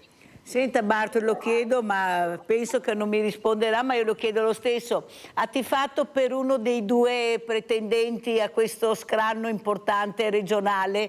Perché guardate che è uno scranno importantissimo. Cioè se ho votato, certo che ho votato. Però non ci dice certo, per chi. Certo che ho votato, poi se vuole le rispondo con una battuta. Sicuramente avrò votato per chi vince, è una battuta naturalmente, però certo, no, ma abbiamo avuto anche la possibilità di avere degli incontri come strutture di riabilitazione, in questo caso con i principali candidati, per cui conosciamo il loro punto di vista, si sono impegnati e poi, come è stato ricordato prima, l'impegno del momento deve tradursi in pratica nel momento in cui appunto loro diventano allora, i intanto abbiamo sentito che è andato a votare, è già una buona cosa, ecco, perché veramente abbiamo bisogno della partecipazione. Grazie, veramente grazie dottor Roberto Bartoli, presidente Fondazione Lega del Filo d'Oro, di essere stato con noi, collegato con noi da Osimo Ancona. Roberto Volpe, come ci saluta, presidente? Veloce, un minuto. Mi la saluto ringraziandola dell'invito e invitandola, se avrà occasione di incontrare i candidati presidenti di regione, a fargli la domanda quale sarà per loro il posto nell'agenda politica del tema degli anziani. Magari possono anche dare delle belle spiegazioni, il problema dopo vedere se mantengono le spiegazioni e quello che si sono impegnati a fare, perché purtroppo dal dire e il fare c'è sempre di mezzo il mare in qualsiasi elezione. Adesso vedremo, noi abbiamo parlato chiaro, adesso sta a loro vedere se mettere in pratica o far finta di sentire invece di ascoltare. Detto questo, ringrazio veramente Roberto Volpe, presidente Uripa, di essere stato con noi, collegato con noi da Valdagno Vicenza. Presidente, sempre avanti, sempre uniti, questo è quello importante, condividere e essere uniti. Grazie, grazie, buon lavoro a tutti voi e noi ci vediamo da adesso con l'assegno di Mirella. Grazie. Ciao grande famiglia di Rete Veneta, oggi siamo a Pieve di Soligo, vicino diciamo, e stiamo firmando il contratto per una famiglia che voi conoscete. Entriamo. Sei contenta? Sì. Ok.